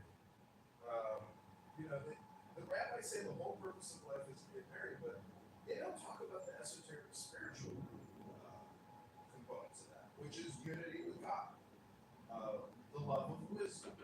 And not many women are interested in that. That's really that's really the work and knowledge you need to pursue. And then you will see how that actually plays into your relationship with your love. Because you may obtain the enlightenment while she still struggles to be happy, but she finds her happiness and peace through you. And then vice versa. So, you know, I'm just saying be discerning and be discriminating. But again, you are not married. So it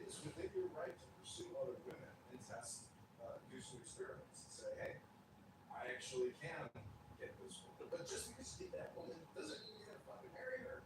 You've already been with this woman many years. You know her personality inside and out. And you two are probably in a codependent toxic relationship. So, but again, it doesn't really matter. The whole thing deals with your personal development. You need to continue pursuing and working on yourself. And everything, and don't worry about it. It's just like Halal said, treat others the way you want to be treated. Everything else is just commentary. Dude, treat people the way you want to be respected. That's the whole thing. Is that people on this app don't do that, and there's just a lot of trashy people on this app that are lonely, bored, highly talkative. And perhaps it is. That's why they're here, because they can't exist outside of a place where apps are not accepted. What's this like a resistance?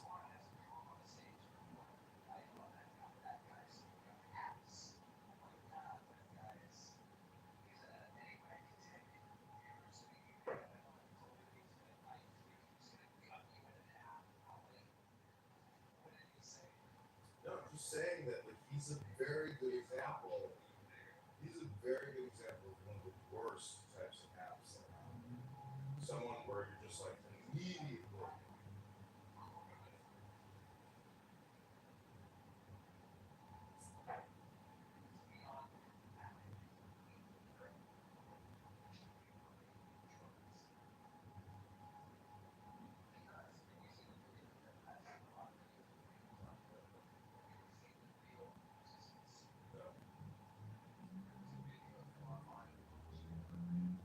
Oh, you've seen that? I haven't seen that. But anyways, yeah, I would just say that like, your love life is very important. Your sex life is very important. But also,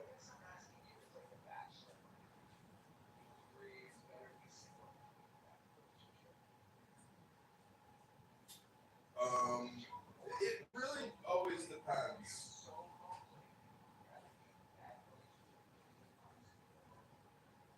Well, this is the, you know how they say that the 357 is like a great equalizer? Well, with women, money really does buy happiness. Because if you are lonely and you want to play toilet and booze and it's fully automated, much fun too. Guess what? Women can be bought. And that is it's not a, it's a negative thing to say because it's kind of anti-love. Well, okay. Well, then what I'm trying to tell you is it's all very superficial, but when you have a real relationship, it's not superficial. Like, if you're transparent with this person, and she's transparent with you, you have a real relationship, even if it's uncomfortable at times. And that is a great thing. That's a very valuable thing, and it's a very rare thing. So do not dismiss it or casually just, lose it. Because trust me, as someone who has lost many valuable things in his life, you do not know what you have until you lose it. And then you're like, fuck, I had that. And now guess what? I got nothing. And you're like, it was better to have it than it is to have nothing.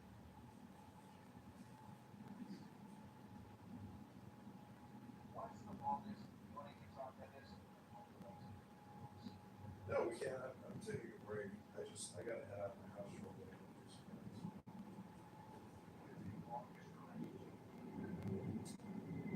The girl that I got engaged to is on and off. And she married her neighbor and had multiple kids with him. And he's a very successful man. And she married rich. She married a guy who's very successful. And I was just the one of her boyfriends, who happened to fucking engage her. But so it's like, no harm, no foul. I didn't do anything wrong. Because I fucked my wife up financially. I didn't want to tell her about it. I was just like, you know what? All my friends were getting married. I decided to throw my hat in the ring. I don't want to hurt this girl. I don't want to hurt this girl. I don't want to, fuck up her life, altering her destiny. So I ended the engagement.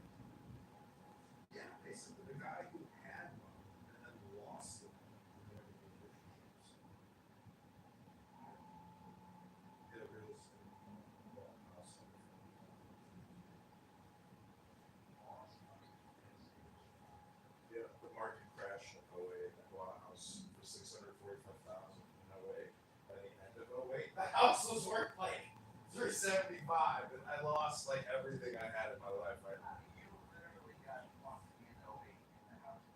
Yeah, it destroyed my life. When I was in college, it must have been what, 25 or something? I think it was 26 when I bought the house.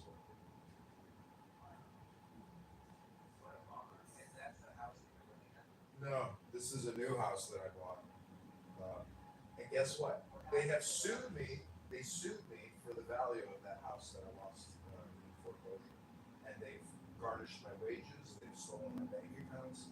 Like, that is forever. It never goes away. They can resurrect it and refile it in court. And like, I thought I was clear because my credit score is perfect.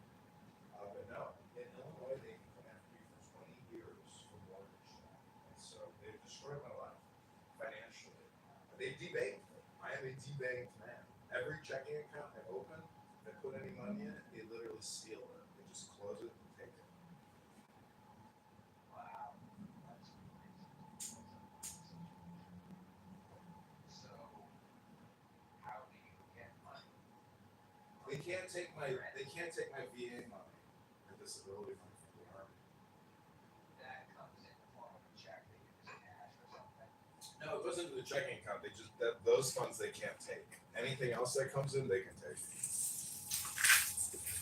What about the rent? Aren't you like renting? No, that's like direct. It's 1-to-1, so we didn't go through the bank. But anyways, the point is, you know, you're sitting on a conference call talking to a random fucking highly annoying person who's a fat retard and say, "Should I get out of my relationship?" And I'm like, "Bro, are you even in it?"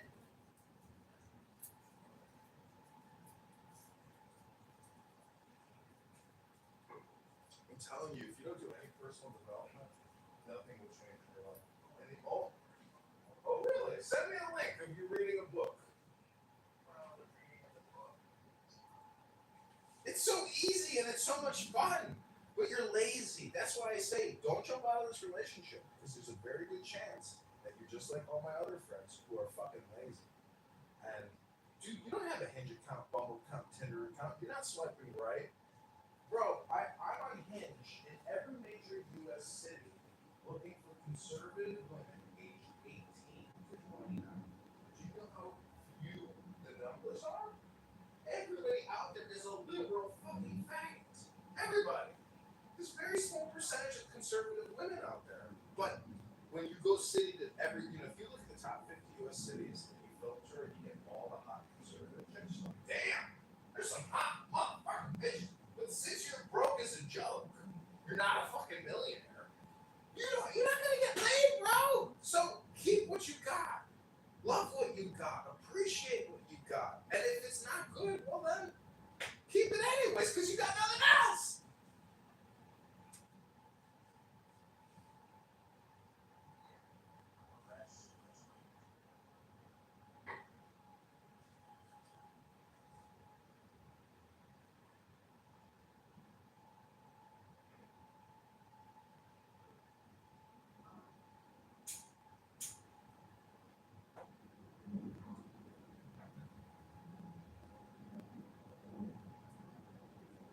Laura, do you want to say anything?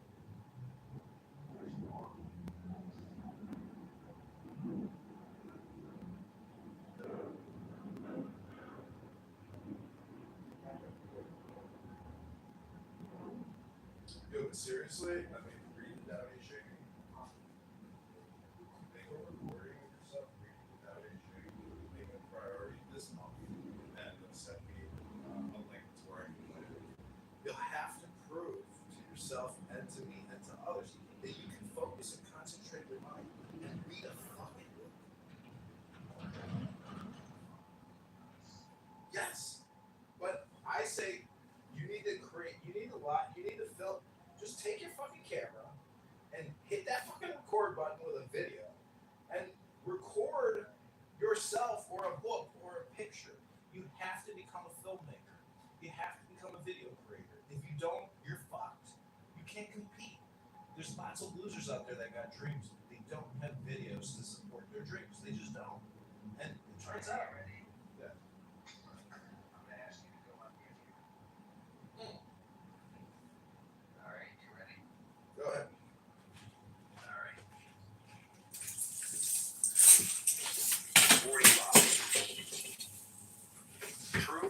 perfection seems imperfect, yet it is perfectly itself.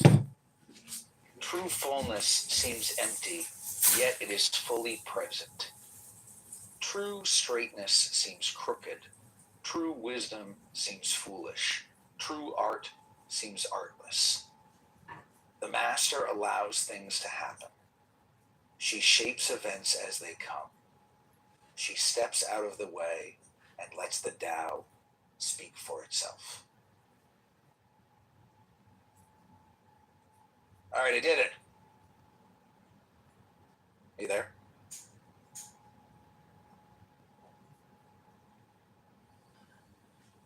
Are you there?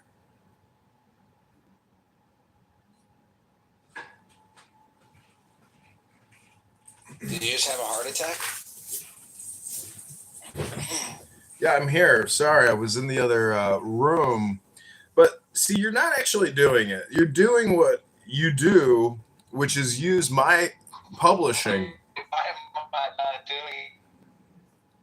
I'm just going to give you the instruction. Hello? Hang on. Hang on. Whoa. I'm uploading a video. I'm going to make another one. I'm doing John Kitover. I'll do another one. You want me to make another one? I'll do another one right now. I'm going to bang out another.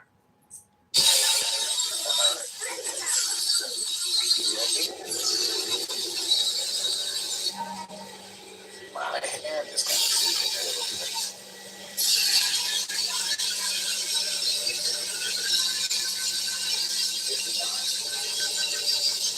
Governing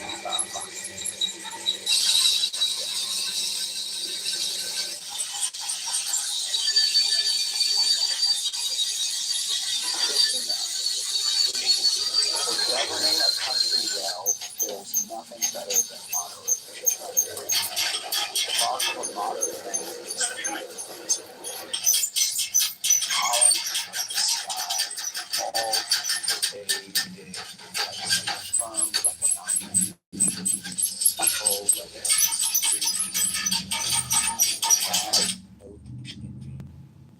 Here's another pretty cool gun out of my collection. This is actually one of my favorites.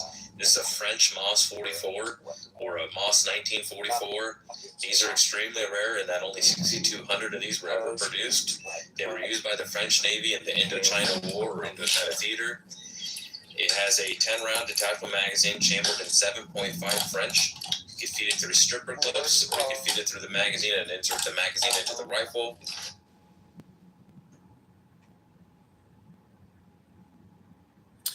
Excellent work. Princessia, welcome to live streaming rooms that John Kitover is blocked from. Good, How are you? good afternoon.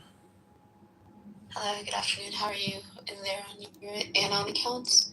John, you better be happy. This is a something is happening right now. I'm on a hand job right now. For 2 years. Really, I'm giving myself a hand job that John encouraged me to give myself. Did you just say that? Yeah, well, did you just hang on? It's uploading.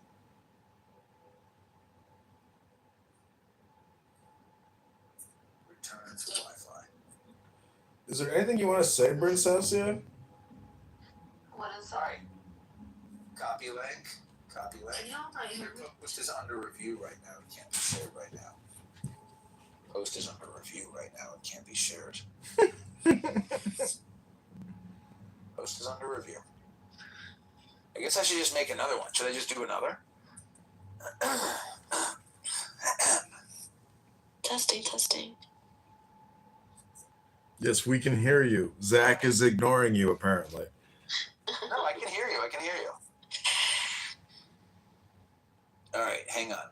Copy link. Your post is under review right now.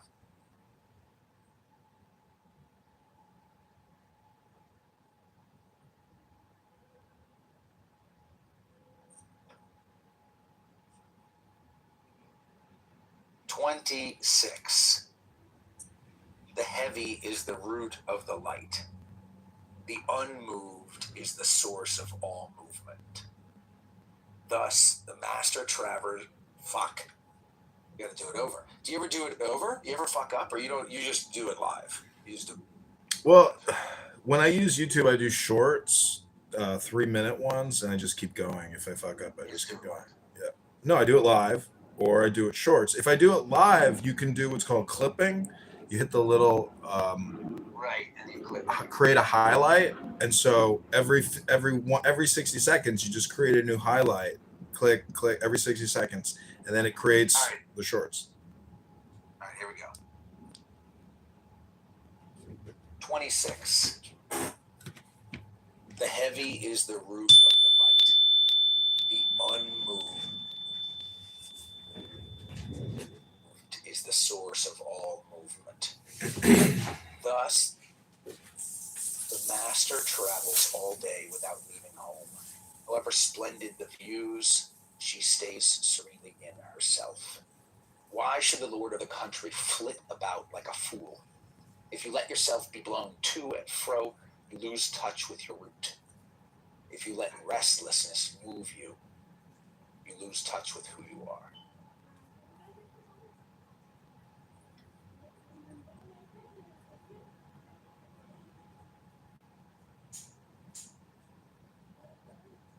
All right, we got 3. We're doing it out of order here.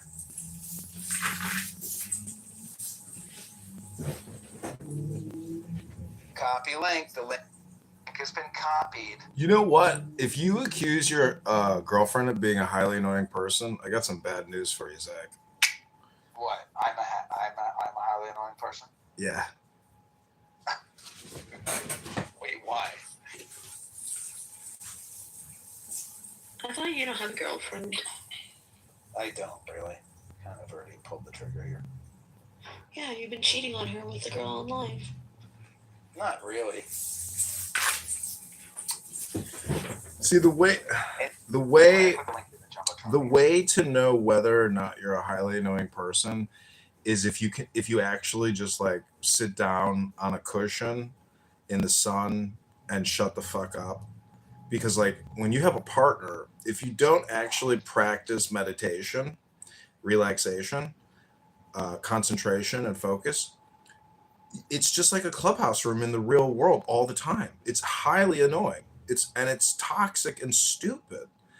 Most of our communication sucks. So if you go silent, intentionally, or you read books together, like imagine having a girlfriend or a wife and you two read poetry or read scripts from movies or whatever, where you create. Anyways, I'm just saying, if you're not creating with your spouse or your partner, you're probably just creating conflict. So you need to create artificial peace, which turns out that it's actual peace because the brain is running on a neurolinguistic program. So that's what I'm saying. Like the link you sent me today about how books are technically contrarian to the government or to what you might consider a non-altruistic reality or something. It's true. We are computers and we are running off of words. And if you use Clownhouse to run your computer, you are an NFR because this app is NFR. So that's why I say introducing and reading books on here is very important because you've spent so much time here. You have to start diluting the concentration that you've been ingesting. Hello?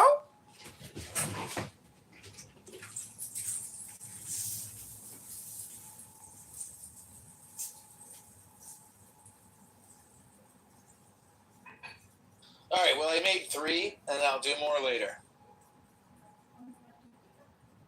See how it goes. You made them while you were live here? I just did it. I put the link in the Jumbotron. Jumbotron. In the Jumbo.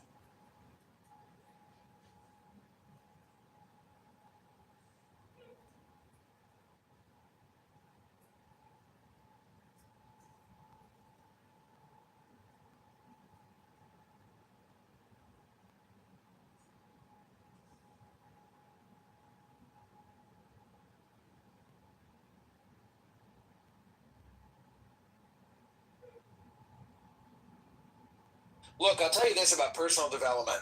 When we first met, not that we've ever met, but when we first encountered each other electronically, I didn't know any jujitsu. And now I'm a jujitsu instructor. I'm a teacher of jujitsu. That's how good at jujitsu I am. Is it because the word Jew is in jujitsu? Yeah, I'm a natural. It's naturally, it comes easy. Juju. Exactly. Jujitsu. Jujitsu.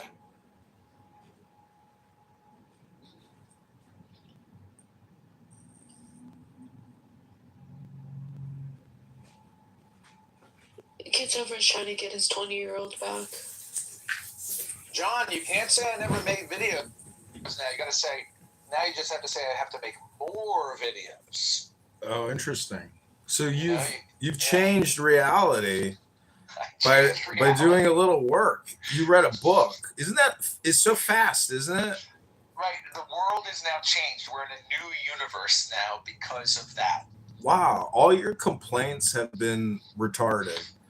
And you've proven beyond a reasonable doubt that you suffer from highly annoying person syndrome. And I'm happy as your friend to congratulate you on your first step toward unfucking your retarded brain. Congratulations. Congratulations. That was good. I think it would be good to read the Tao Te Ching on live online. And maybe I'll do that more. Just bang a couple out. You know what's funny is there's a guy on here named Heronstone, and he's like an Alan Watts Buddhist kind of guy, but he's super pessimistic, and he thinks America is going to dissolve, that all world governments are going to dissolve. He's got really like apocalyptic visions, and so he told, I come in there and I pester him, but not. To me, I'm not pestering him. I'm actually just like trying to reinforce some of his ideology. But what's so funny is like I was in there a couple months ago. He's like, "Oh, I wrote you off."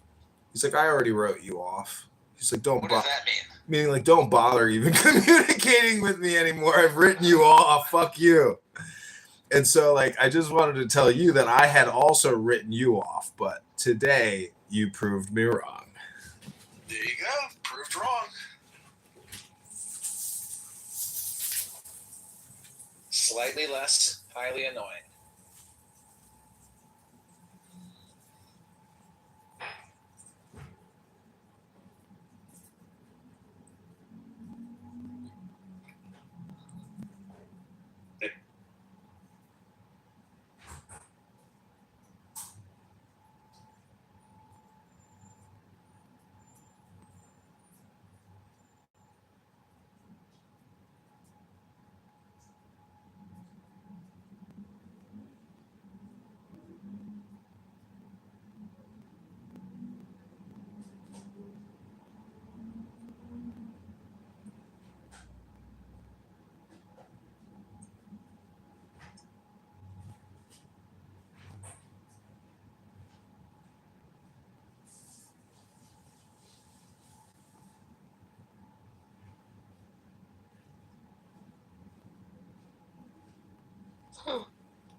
What?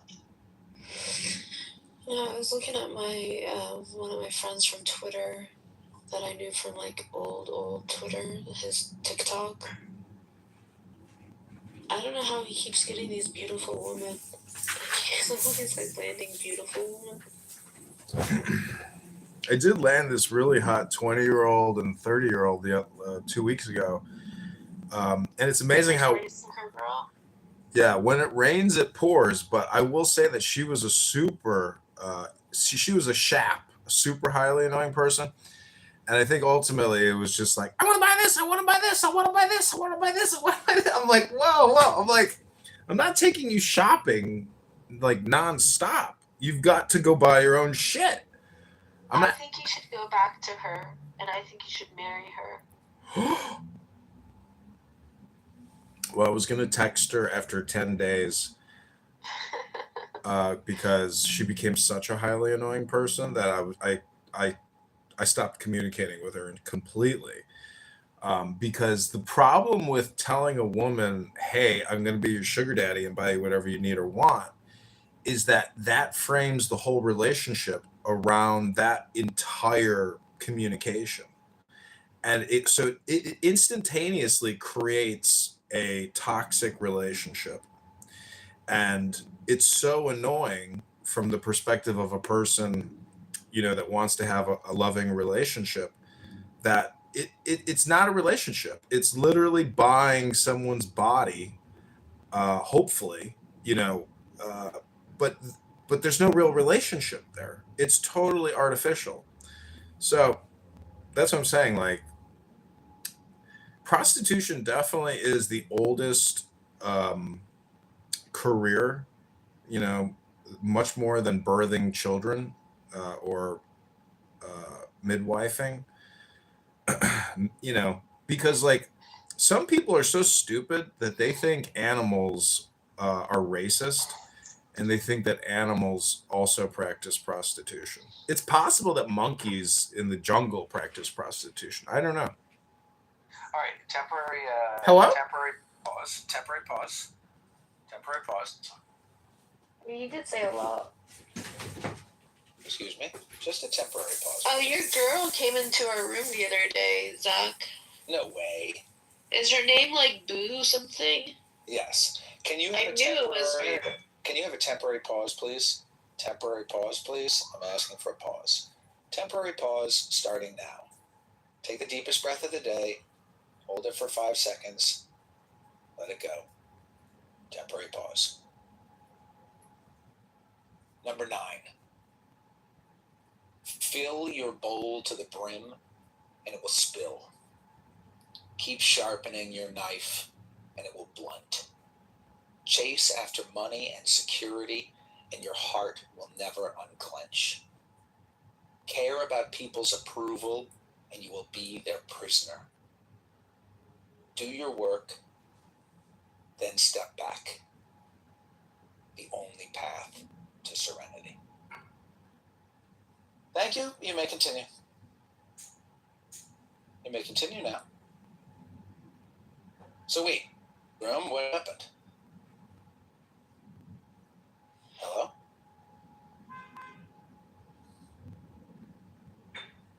I don't think Hello? what's happening is prostitution. Hello? Wait a minute. What happened when she came in the room? Who? Oh, she's The leaf lady. bodies.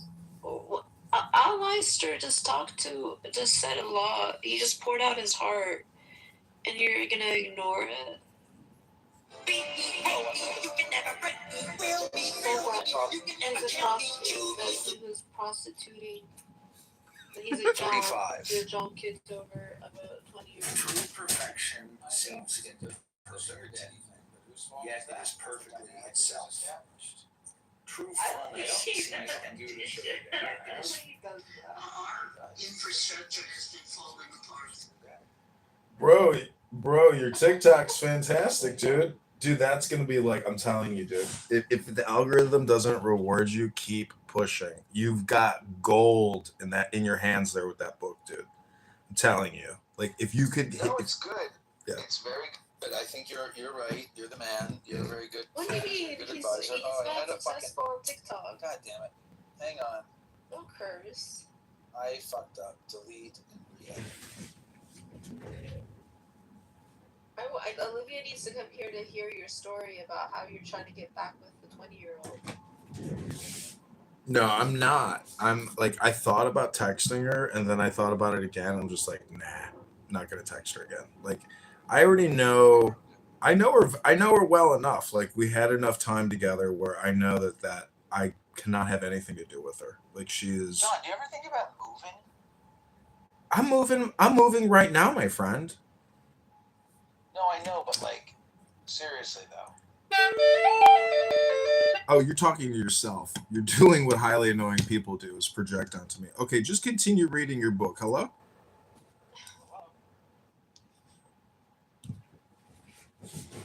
Some water. You're doing what highly annoying people do.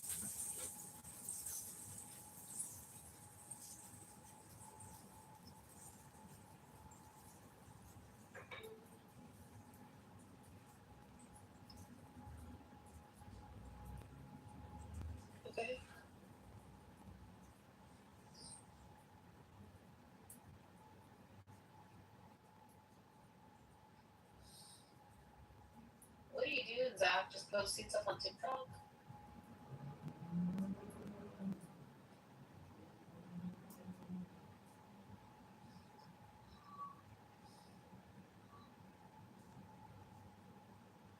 Hello? Ignore Dory.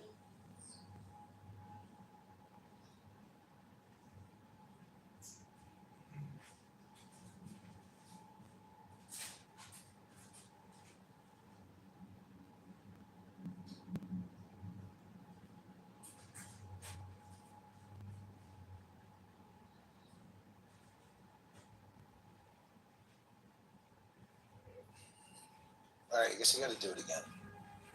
What are you doing? What? Nigga, what are you doing? I got to reread this thing because it didn't work. Okay.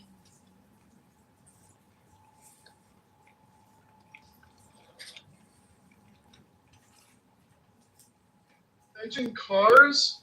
Who the fuck's that? Horrible. I mean, Wait, I agree with him in that. I mean, preaching doom is never a good idea. Doom. That's like the inevitability of what's going to happen. Not even in our generation. Then why are you still breathing? I don't think it's because I know what my value doesn't come from. Chase after money and security, and your heart will never unclench. Care about people's approval, you will be their prisoner. Do your work, then step back. The only path to serenity.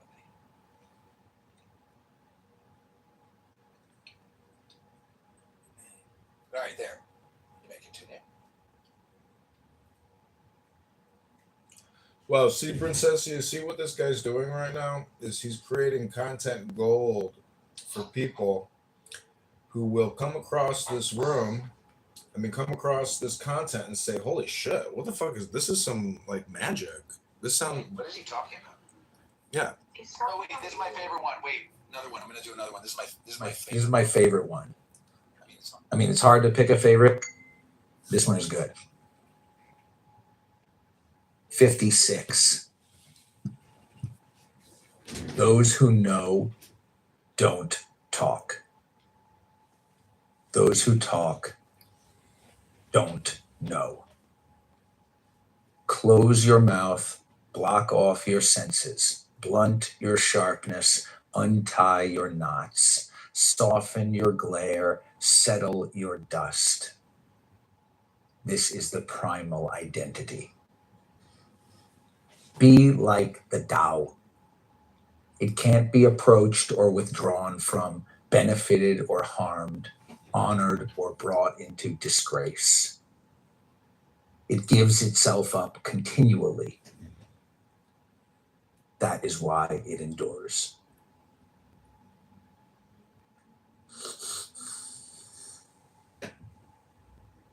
All right, continue, please. That's 56.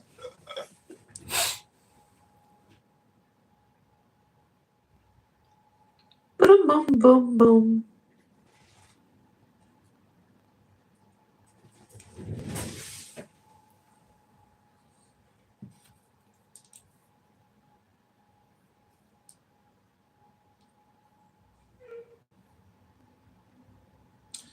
See, Nora's response of boom, boom, boom, boom, boom, which means that she didn't even think about what you read.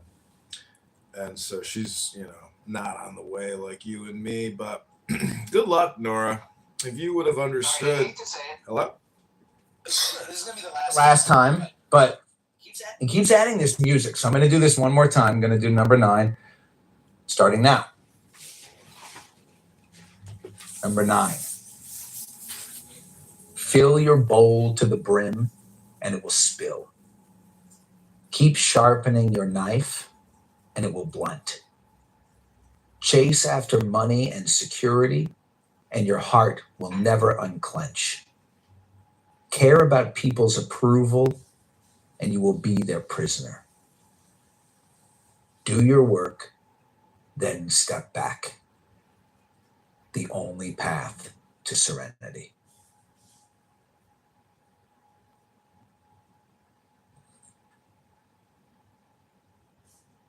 All right, see, it keeps wanting to add this music.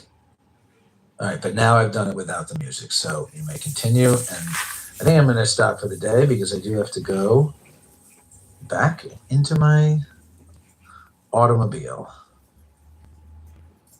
Well, thank you, my friend. 5. That was 5 in a row. Well, thank you, my friend.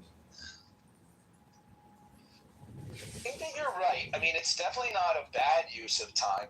It's definitely not bad content. It's in fact really good content. It's very useful.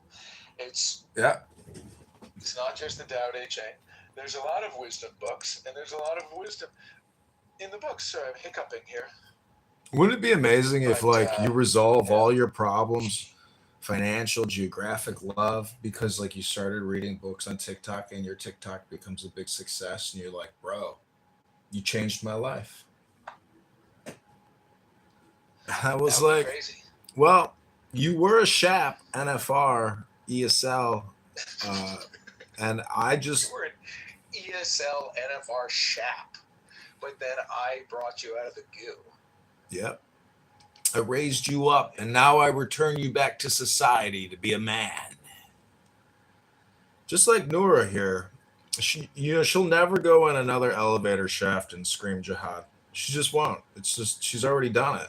So she would never waste her time being redundant, She's experienced that. I can't really scream that loud anymore because of the stitches, but maybe I would try. I actually did do something similar recently, but then I got arrested. But don't you not, do you still believe in all that stuff? What, jihad? Yeah. I demand jihad. Jihad is not a bad thing. Why do you think jihad is a bad thing? Well, can I answer that question? I asked. The reason why I think jihad is a bad thing is because my understanding that jihad is about killing people who are not Muslim. That's not what jihad is. Jihad comes from Semitic languages in general. Jihad a bad day. All right, sorry. Yeah. Sorry. They come from root letters that mean something, and it means struggle. Yeah, so jihad in the context that I was saying. It's like Mein Kampf. Yeah, I don't know. I wanted justice. That's what I demand jihad meant to me in that phrase, was I want justice. But aren't you now, as a Catholic Christian? I'm a Catholic Muslim. But don't you now believe that Jesus wanted us to be peaceful and not kill each other? And so that anybody who raises the sword to his fellow man is a sinner who should be condemned to the hellfires of eternal damnation? There's war. And do you disagree with that? That's not what the Catholic Church teaches. There's something called I forgot what it's called. It's something about equal portion of war, like how it's supposed to be. That's not the phrase where you're supposed to respond. Did you see the video from October 7th where they killed the golden retriever? No, I didn't. Because that was worse than any human Jew. That was the saddest one. By the way. I don't actively seek out anything. You didn't watch it because it was too upsetting. I just don't actively seek any of that stuff. It was coming on my timeline. That's why I was seeing what I was seeing, but I didn't actively seek it. Oh, so you don't know what you're talking about. About what? About the war in Israel. I didn't say anything about the war. You said you demand jihad. So I demand jihad, and I didn't say anything about Israel. All right. Well, you can demand jihad if you want to, but I don't know where that's going to get us. Jihad is just justice. In the context that I was saying. Have you heard the Robin Williams? I demand justice. Have you heard the Robin Williams bit about jihad? I think so. I think you or Diego or somebody played it. Mm-hmm. Have you heard it, John? It's pretty good. Robin Williams. He probably wouldn't want to indulge in some Robin Williams because that's a waste of time. But you know what they say? Every being in the universe is an expression of the Tao, including Robin Williams. So are you not Jewish? You're Taoist? I am a Taoist. I'm an ancestral Jewish Taoist. You really believe? Hey, I just want to say that Nora, you are low IQ, unfortunately. You are like a jihad. You are a jihadist, and you are again. I just can't reiterate how low IQ you are for your own well-being, because I want to help you. Well, hold on. Hold on. No, I'm about to tell you why you're retarded. Just listen carefully. It'll be delicate and polite. Please hold. It's only because I read books that I'm able to I'm only able to correct your retardation, and it will be quick. When you say that jihad means justice, you are. Please hold. Please hold. Otherwise, you'll be a shap. You'll be at risk. Yeah. Yeah. And we know you are a shap. Don't be low IQ. Please hold. You're both being shaps. Okay? It's just 3 words I need to get out. It's not just justice, it's also truth and peace. So when you say I demand justice, what you're really saying is I demand peace. So remember that, retard. I am complete. No racist police. No, justice and peace is jihad mixed with truth. So you need justice and peace. Jihad, justice with peace. I'm just saying, okay, jihad means a struggle, right? And they'll say that there's like a bigger struggle, there's a big jihad and then there's a smaller jihad. And the jihad of yourself is like the bigger jihad. But I'm saying the context of how I was saying it, if you like look at the context clues, clearly I'm saying it in this form of justice. Like, what is justice? And I agree, peace and justice are partners. So you need one for the other. So you need justice. Okay, so we finally have achieved comprehension, because if jihad does mean struggle, that means you were struggling to comprehend. But now the lesson has been taught that without justice, there can be no peace. Without peace, there can be no truth. Without, it's like velocity equals distance divided by time, or d by t. So position equals 1/2 at squared plus v naught times time. See, you're not as retarded as. That's the position formula in physics 1. Well. So change delta x to this delta x equals 1/2. Yeah. A, which is 9.8 meters per second squared. Wait, let me ask you a question. Was there a 13th floor button on that elevator you were in? I wasn't paying attention. When I went into the elevator, I was like, it represented Palestine to me, and I wasn't going to be exiled. That's why I sat. Oh my God! Have you ever done LSD? Why do I need LSD when I'm already high? I'm medicated right now, just for the record. Against my will, they injected me. They made me infertile. Wait, what happened when the leaf lady came in the room? Did you talk to her or no? She didn't come up. But I knew it was her because it was only 3 friends. And I was like, that has to be Zach's friend. She changed her name. Scary something. But yeah, she didn't come up. She didn't want to talk to us.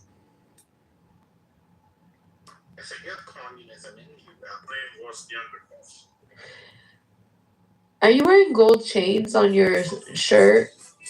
Trying to act like a sugar. I don't even want to say that phrase. A sugar father. Yeah, I have some fake gold chains. That's in my PTR, yes. So you guys have all participated in yet another John Kitover experiment. I thank you two for participating. Nora, you're still a failure, but Zach here has graduated to the next level. You did have a little bit of a comprehension breakthrough with the word peace, not just struggle and fighting for what you perceive as your perspective justice. But see, the thing is, without peace, there really can't be any truth. So I pray for peace in your personal life, not just the international global political situation, but individually, because the whole thing ultimately gets broken down individually. And, you know, if you can't obtain happiness or peace, you know, that's a you problem. And it's because you're retarded and you're low IQ and you don't read books and you just drift around like a fucking vapor, like a fart.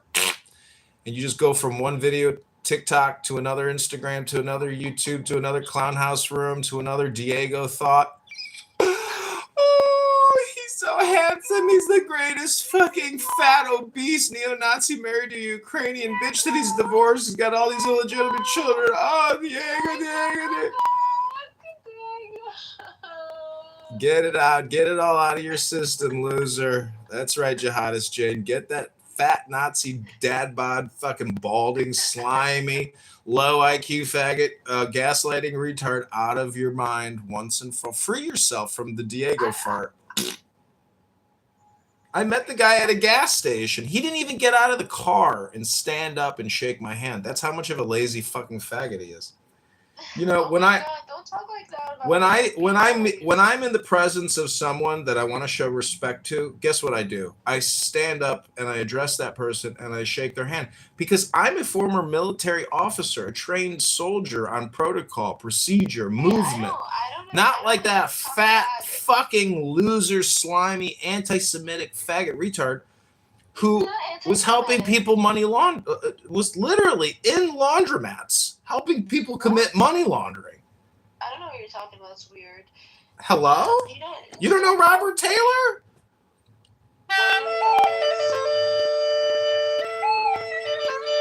Isn't it amazing? I'm mocking a guy that you gave a blowjob to who doesn't even talk to you, that ghosted you. He probably didn't even pay you for the blowjob. So that's why I say that, like, I wish I gave him one.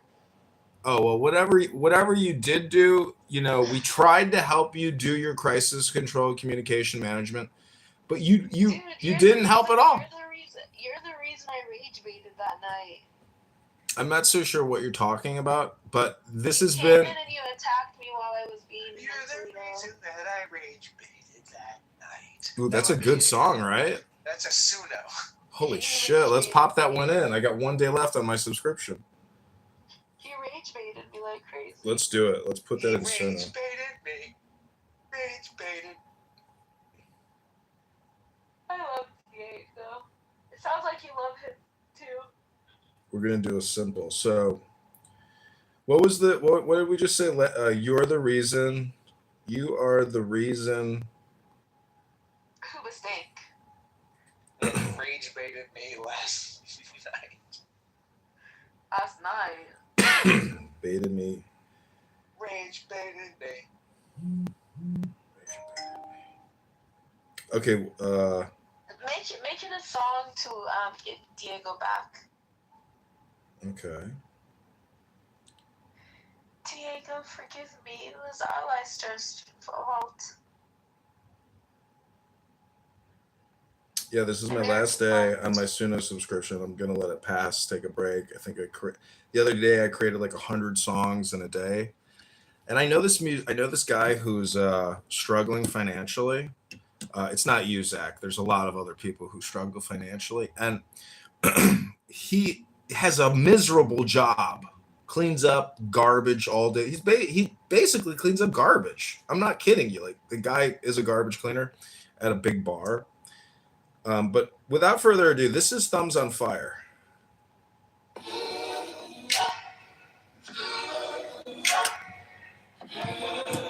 This is inspired by Nora Bandura, who I rage baited.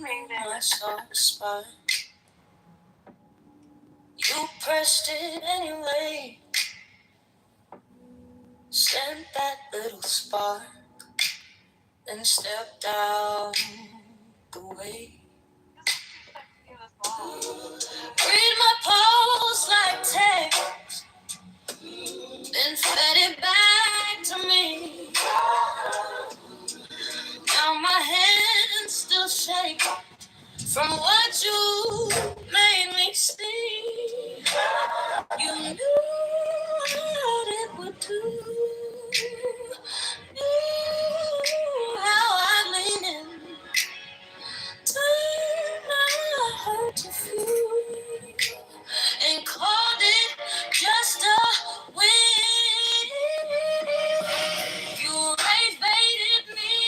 Rage baited me, bitch! Now I taste that burn on the tip of my teeth. You rage baited me. You rage baited me, bitch! Left me cold and small where my calm used to be. I saw the baby grin hidden in your grin. Little loaded word and the hook you slid me in. I was trying to be cool, trying not to snap. You kept tapping glass till it all came back. You knew what it would do. Knew how I'd lean in. Time I hurt to few and called it just a win.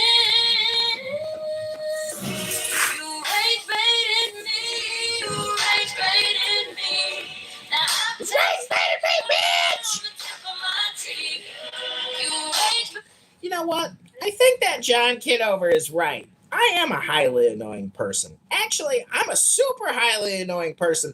I'm a sharp! Baited me, you rage baited me. Let me hold it small where my calm used to be. Don't call it chemistry if it only cuts. Don't call it honesty if it's built on blood. I'm not your little spark. I'm not your easy man. Watch me put this out and never let it fade.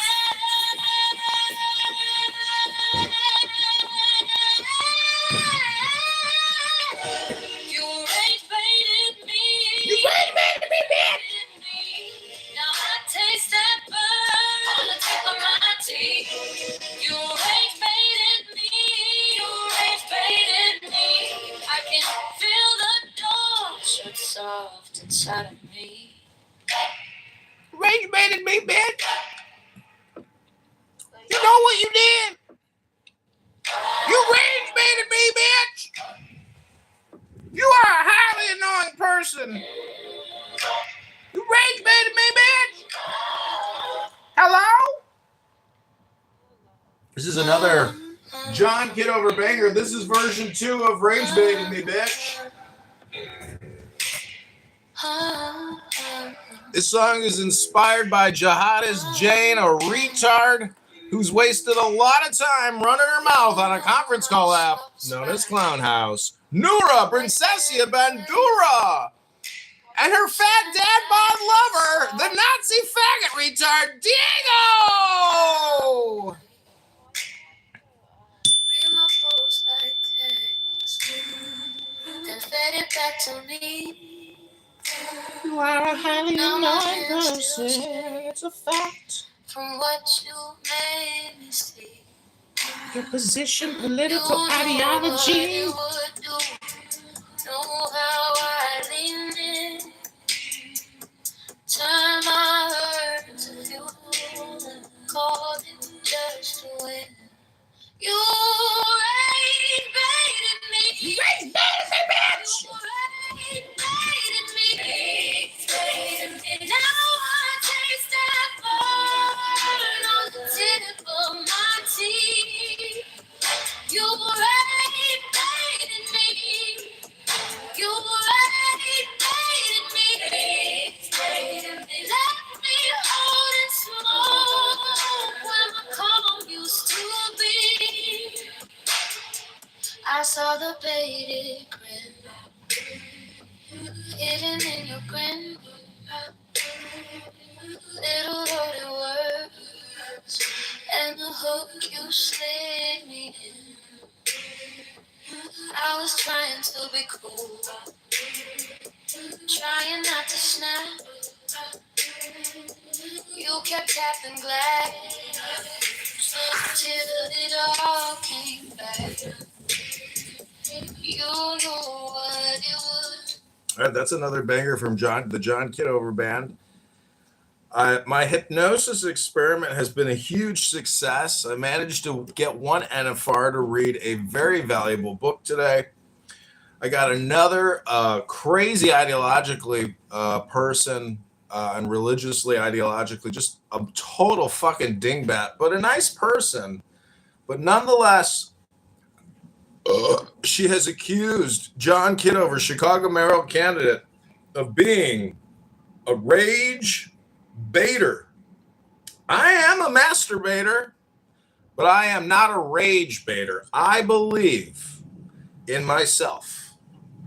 Therefore, I believe what I am saying is truthful, and that what I am saying will bring justice and peace into the world. No need to struggle. That's for losers. That's for the low IQ people who don't have the technology of concepts to guide them with truth, with justice, and with peace. So we don't have to struggle so much, if you know what I mean. Hello? Hello? Hello? Hello? Hello? Hello? Hello? Hello? Hello?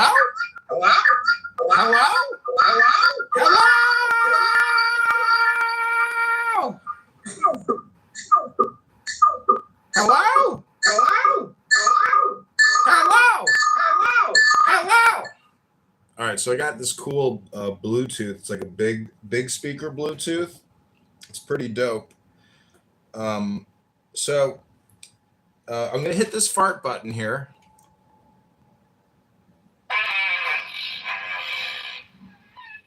And just remember, anytime that you have any anxiety, if you're not breathing enough, if you're too mixed up with your thoughts and you're thinking too much and you're like, I'm a high annoying person. I commit to the struggle.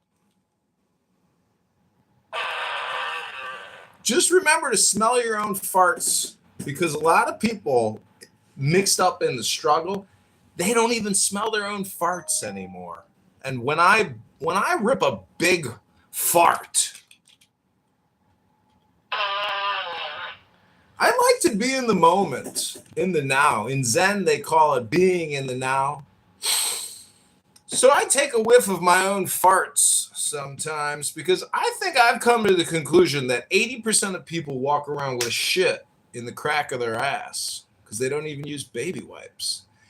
And nobody likes the smell of farts, so why would anybody want to smell their own fart and inhale the gas that comes out of your rectum? But I would just say that if you're really in the now, if you're really present, you don't say fart. You just fart. And no, you don't sit there and smell your own farts, because that would be a waste of time.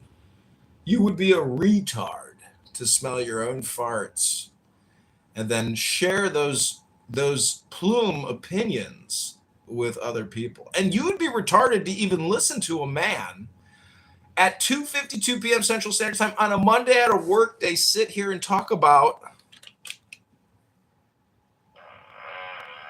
You would have to start accepting personal responsibility for the content that you consume. And the content that you create, most importantly, because the content you're getting here is terrific. It's gold transmission. I'm literally depositing gold in your Fort Knox, which is your brain, for future retrieval when you're like, you know what? This would be a situation where John Kitover would say, I'm being a shap. I should probably just zip it.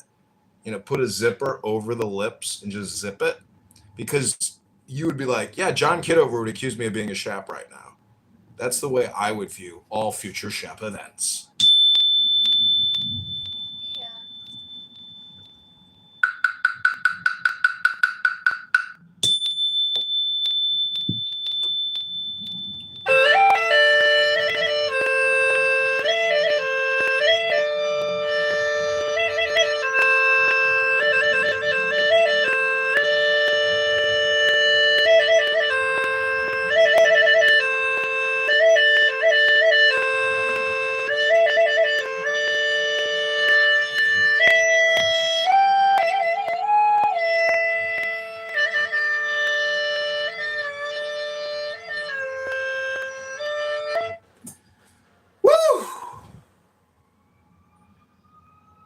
All right. Any final comments, thoughts, ideas, or opinions? Jesus loves you. Jesus loves you.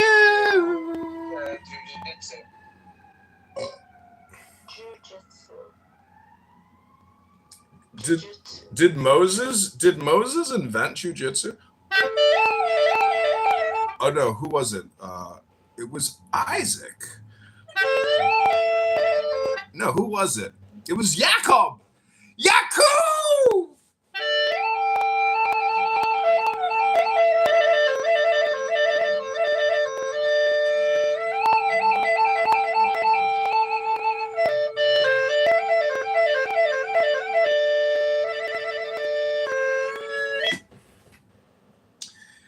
For my final musical performance, I will be playing a John Kitover harmonica.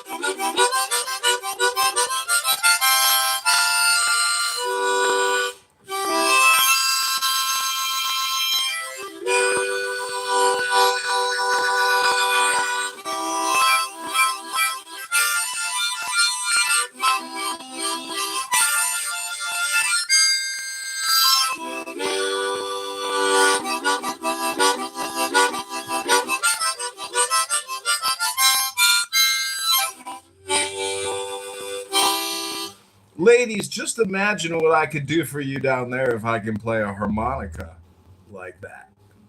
That's gross. We don't want to imagine that. What did the Shap say? Did the Shap say cringe? Let me get the projection detection system out real quick. Let me hold up that mirror real close to your face. Now tell me, what do you see? A scar. No, you see cringe. That's what you see. You see the cringe. Excellent final projection, Nora. Speaking of cringe.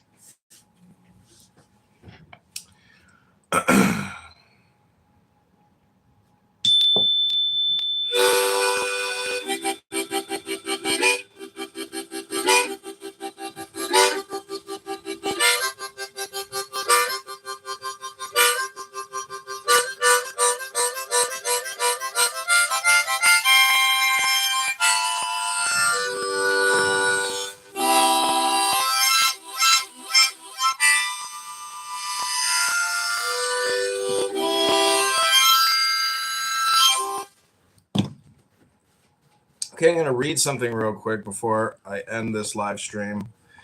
This is called Psychic Development by John Kitover, a new MK Ultra program designed by the CIA, the FBI, and the NSA. These are examples and meaning of symbols. Number 1, ants, work and or activity, occupation or profession. If touching books, legal business or contract, a contract concerning work. Number 2, art card, masks, loot, ink, etc. The 3 arts, or someone who has interest or talent in one of these areas. If touching on individual represents a characteristic of the individual. Number 3, blonde male. Light complexioned or blonde man. Use your touching cards and vibrations to identify the characteristic. Number 4, blonde woman. Woman who is blonde or light in coloring. Use your touching cards and vibrations to identify the characteristic. Number 5, blue birds. Happiness. Excellent card, strong control. If touches adverse card, neutralizes and moderates it. If touches ghost, sitter, very favorable. Joy and happiness. Likewise, to ship card, money card, or books. Number 6, books. Legal, business, court action, or contract. Verbal or written. Pending or to come.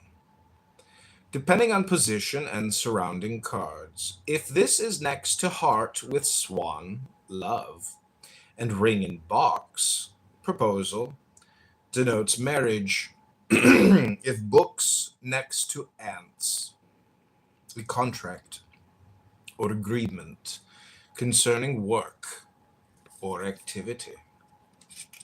Number 7, box, gift. If next to flowers with cat, affection, denotes a gift given in affection. If next to heart with swan, love, a gift given in love. If next to ring in box, proposal, would denote engagement. Number 8, building, institution, court, hospital, or large building, as in business. If next to ants, work in large building. If medicine bottle and scale, sickness, denotes hospital.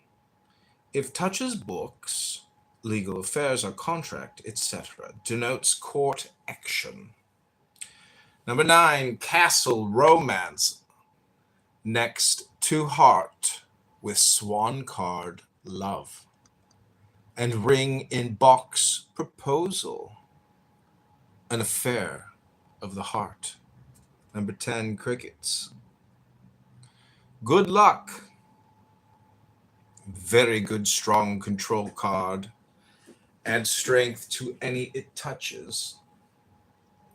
Number 11, crown and dragon. Honor. Recognition. Laurels. Worthy praise. A strong control card and good to all it touches. If it touches art card, writing, drama, or music. Recognition in one of these areas or a personal project. If touches ant card, recognition in one's work. Number 12, dagger. Danger. If touching an individual, the person should be cautious. If devil, calamity. Calamity is near. Use extreme care. Like condition if near books, legal or contract, court affairs, etc. Act with great care and guard against deception. Number 13, dark female. Dark female or brown-haired woman. Use touching cards and vibrations to identify the characteristic. Number 14, dark man. Male who is dark-haired or dark-complexioned. Use your touching cards and vibrations to identify the characteristic. Number 15, devil, calamity. The evil card, an adverse card. Those cards touching govern its strength and purpose and area to exercise care. Number 16, dog, a trusting friend. A strong control card and a good one. Touching card reflect its understanding and meaning. If touches gates, an opportunity presented by a friend. Number 17, eyes. Suspicion and or jealousy. If touching ant card, work, and crown and dragon, honor, recognition, laurels, worthy praise, Someone views your work, praise, or recognition with suspicion and jealousy. Number 18, fan. Flirtation or a small degree of interest. Next to heart with swan love. A shallow affair. If touching eyes, suspicion and jealousy. A flirtation viewed with suspicion and jealousy. Number 19, fish. Disappointment and or disillusionment. If touching ship card wish, a disappointment and or disillusionment in wish, again, touching cards govern degree of strength and meaning. Number 20, flowers with cat. Affection. A strong control card and a good card if touching ring in box, proposal. A proposal made with affection. 21, gates, opportunity. If touching large building, business, institution, etc., denotes opportunity for business. Following cards reflect the degree of importance and activity. Number 22, ghost, the sitter, the one who's being read. Number 23, goblet. Entertainment or gala affair. If touching art card, writing, music, drama, etc., or bluebirds, happiness, a happy entertainment awaits. Number 24, heart with swan. Lover or affair of the hearts. If touching books, legal or contract, etc., a loving contract or marriage. If touching cricket's luck, a lucky or fortunate development in affairs of the heart. 25, incense burner, home. Use touching cards for perception and meaning. If heart with swan, love, lovers, or love affairs of the heart. Bluebirds, happiness. Touch, harmony, love, and happiness within the home. Number 26, jack in box. Surprise. If touching open door, visitor, a surprise visitor. If touching books, surprise and legal action. Court action or affairs of law. Number 27, kettle, emotion. If touching volcano, excitement. And incense burner, home. Emotion and excitement in the home. Number 28, lifesaver. Help, a lifesaver. Excellent. Strong control card, which brightens all it touches. Number 29, medicine bottles and scale. Sickness or health disturbance. If a favorable card touches a mild illness. Number 30, money. Money.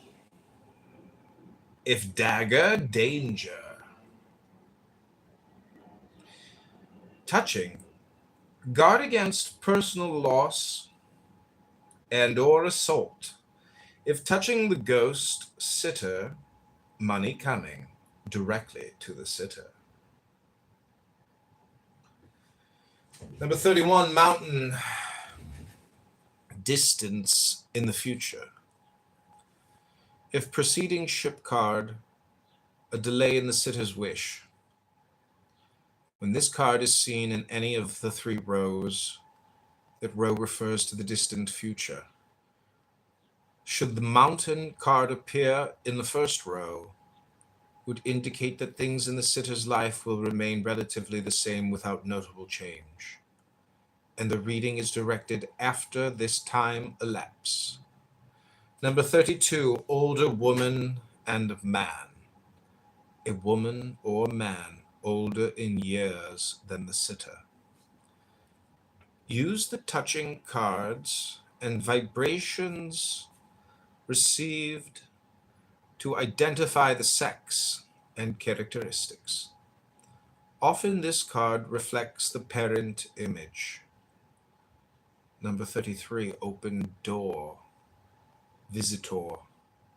If touching the incense burner home indicates a visitor coming into the home.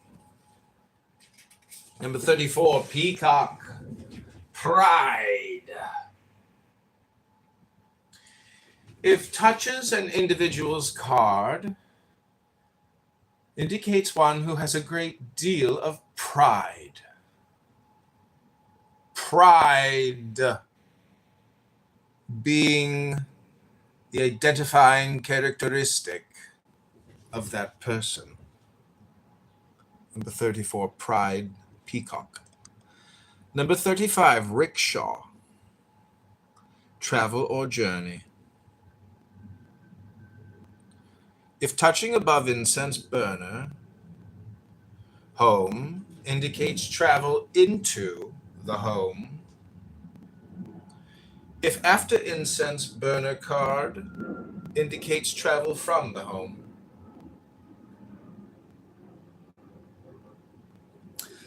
Number 36, ring in box proposal. If touching ants, work. A proposal concerning business or activity. Touching heart with swan card, love. A proposal concerning marriage.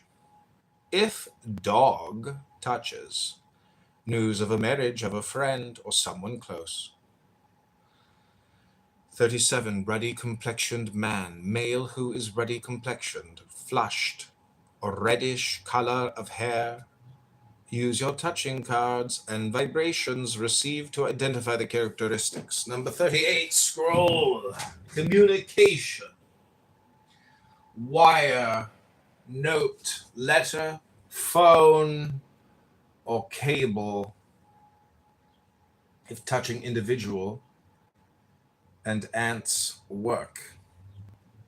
Communication concerning work. If touching kettle, news that stimulates emotions. Number 39, ship. Wish card, preceding and following cards govern its strength and outcome.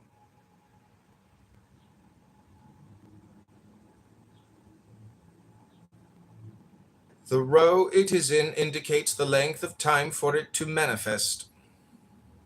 Extra force is added to the interpretation of the ship card if strong control cards are touching. For example, touching fish, disappointment, and or disillusionment indicates disappointment and or disillusionment in wish, whereas touching bluebirds, happiness, indicates the fulfillment with happiness. Number 40, snake, malice or envy. Often seen as identifying the characteristic of an individual, a low-rated card. If touching castle would reflect malice or envy toward a romance. 41, sunburst, success, best card of the deck. Affects strongly and favorably all that it touches. Almost certain success if touching the ship card, wish. Strong influence of good. Very positive. If adverse card touches sunburst, it is neutralized. Number 42, table. Tete a tete. Discussion. Conversation. Meeting. For example, if next to ring and box card proposal and ants card work, indicates a talk about a business proposal or activity. Number 43, tears over bottle, tears. If sunburst card touching indicates tears of happiness, joy, etc., should the fish card be touching? Indicates tears of disappointment and or disillusionment. Number 44, volcano, excitement. Stimulates touching cards with excitement. Favorably or unfavorably, depending on touching cards, and if adverse or strong control cards. Number 45, wheel, change.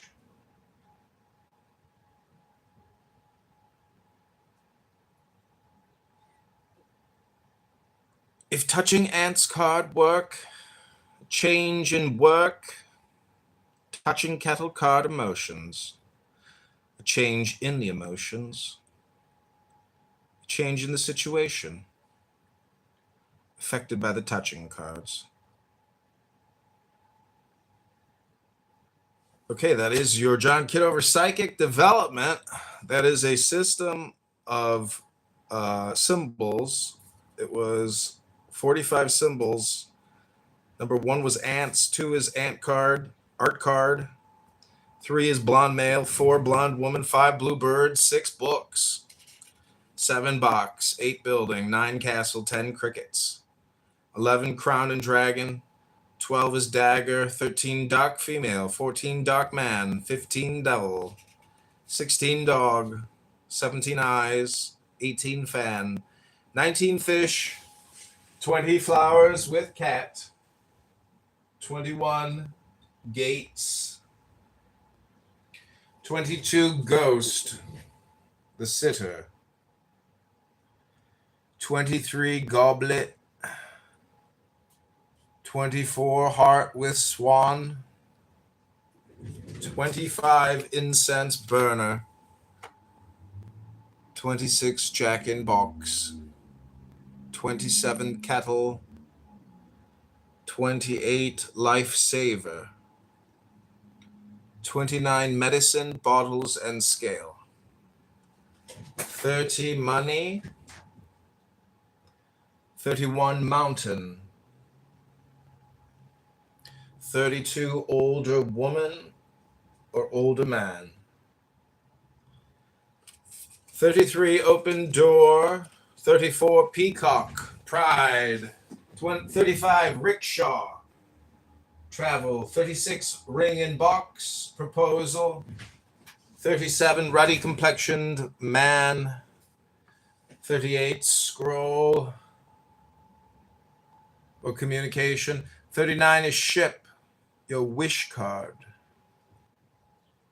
40 is snake or malice or envy, 41 is sunburst or success, the best card of the deck, sunburst, number 41. 42 table or discussion, 43 tears over bottle or tears, number 44 volcano or excitement, and 45 wheel or change. Okay, that's your John Kitover Psychic Development playing cards. I hope you enjoyed that. It's called the Thai Psychic Development cards. What they are, have you been aware beforehand of the outcome or facts of a situation without actually understanding how you knew or thought of someone, only to have them shortly phone or visit you? Then you have indeed the gift of being able to transmit and interpret the psychic. it is believed everyone has these latent abilities.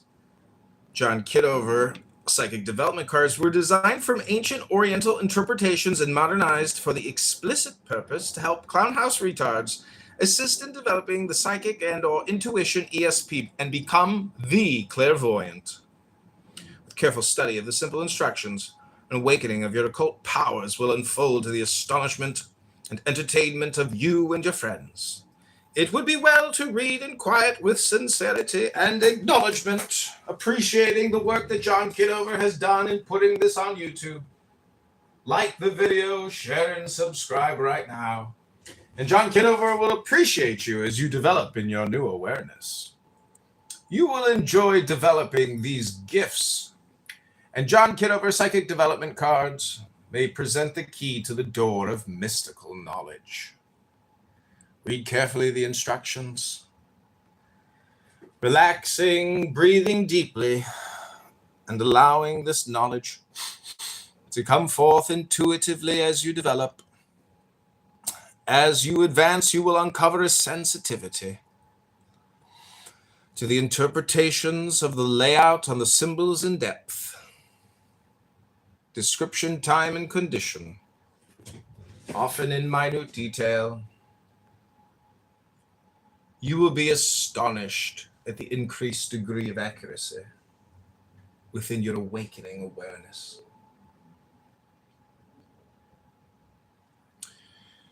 Enjoy, experience, and discover. The John Kitover psychic development cards are indeed a unique personal experience into the mystical dimension of self. There are 45 John Kitover psychic development cards. This is how they work. And on each symbol, and in the lower right-hand corner of each, a number to assist you in identifying the meaning of the symbol. Study the meaning of these symbols, and you will become easily familiar with them. For the most part, they are self-explanatory. Be relaxed, breathe deeply, and quiet in your body. Be still and study and learn the simple basics of your new discovery. John Kitover psychic development cards are fun and exciting, and uppermost quite amazing to the dedicated clownhouse retard. Best results are obtained with controlled discipline in all instructions.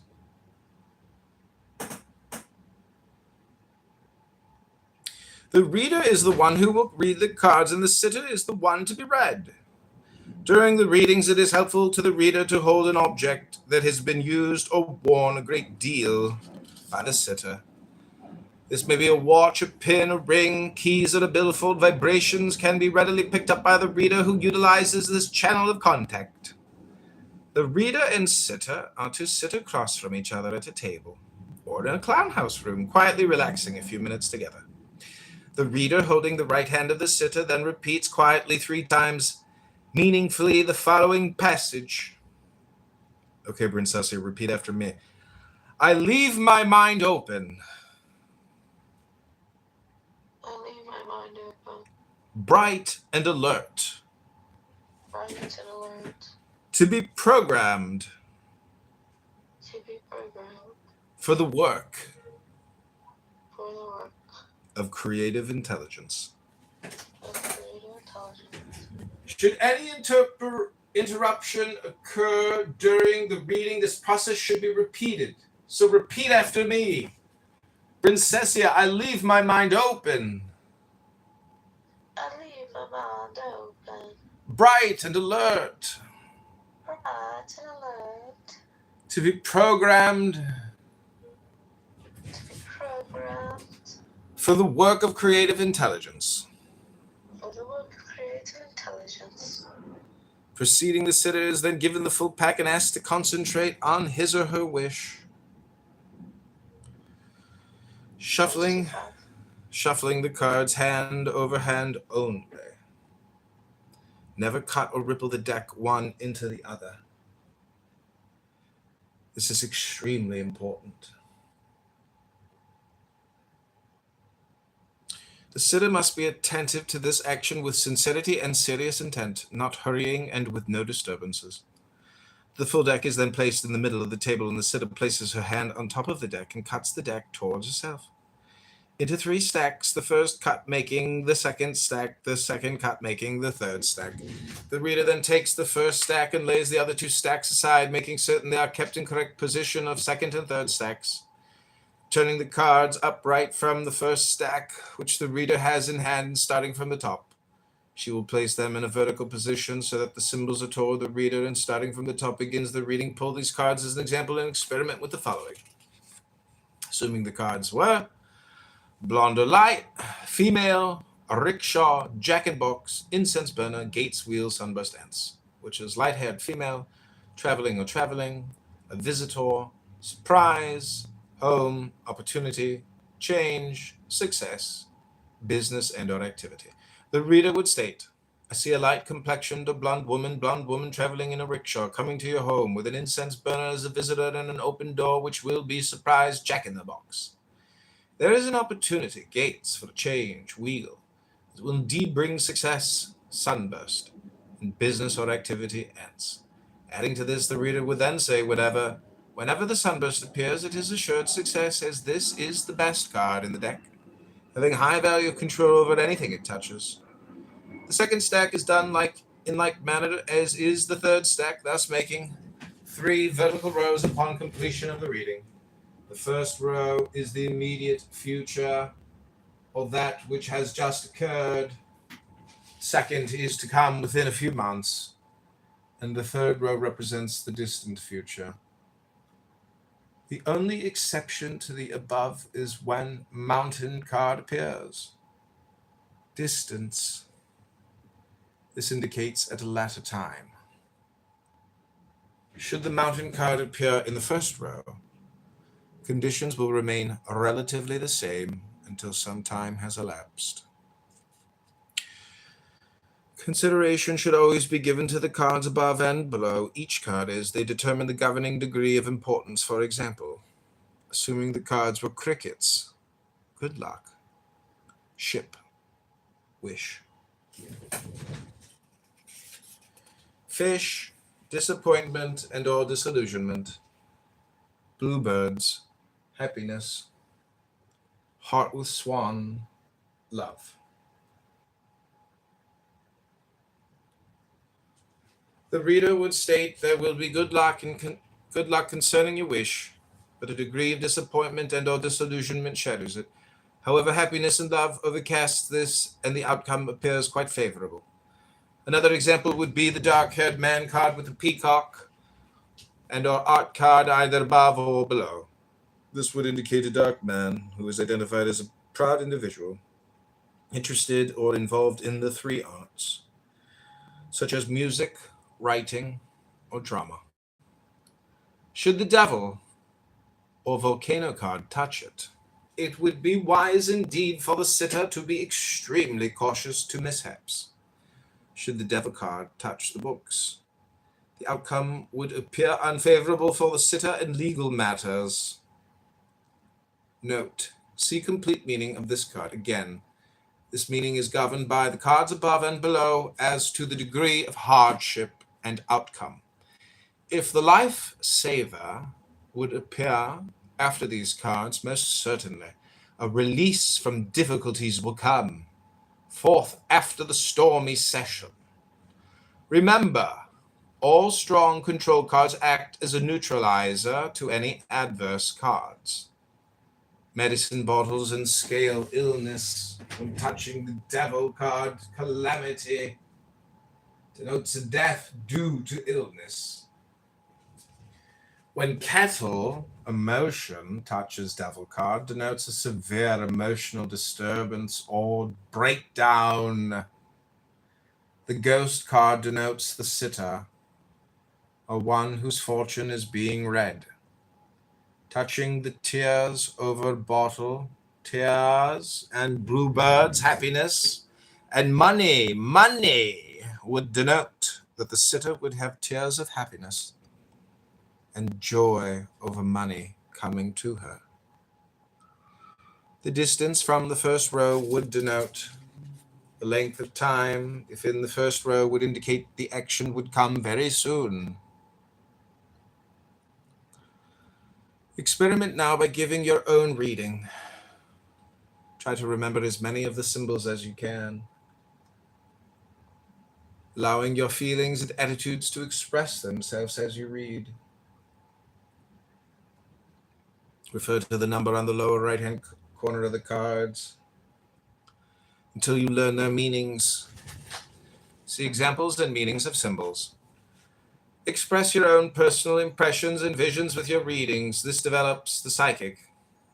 Keep in mind, practice sharpens your psychic dimensions and develops confidence in your interpretations. Never, ever read more than once every 2 weeks for an individual in order to allow for development and changes. Your abilities will amaze you, and you will discover a deeper knowledge of your friends and self as you realize your hidden awareness. Short variation. A shorter variation to the prescribed method may be employed in your reading as follows. After the usual preliminaries, shuffle as instructed in the long reading. The sitter fans out the cards face down, and while firmly concentrating on her wish, selects 21 cards. The reader then makes 3 rows of 7 cards each. All cards must be kept in order as they are selected. Proceed in the identical manner as in the long reading. Repeating. Students, practice sharpens your perception. Learn to accept the impressions as you read. Develop the ability to release these impressions. Attitudes and visions without self-censorship or screening on your part. If you register in your mind a symbol, try to interpret this to the meaning within the reading.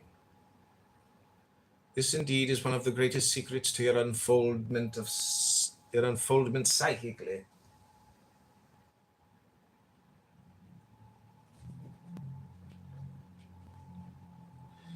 You are seeking a new awareness of sensitivity and dimension. Within self, it is there, and you need only to recognize its identity for your claim to perception.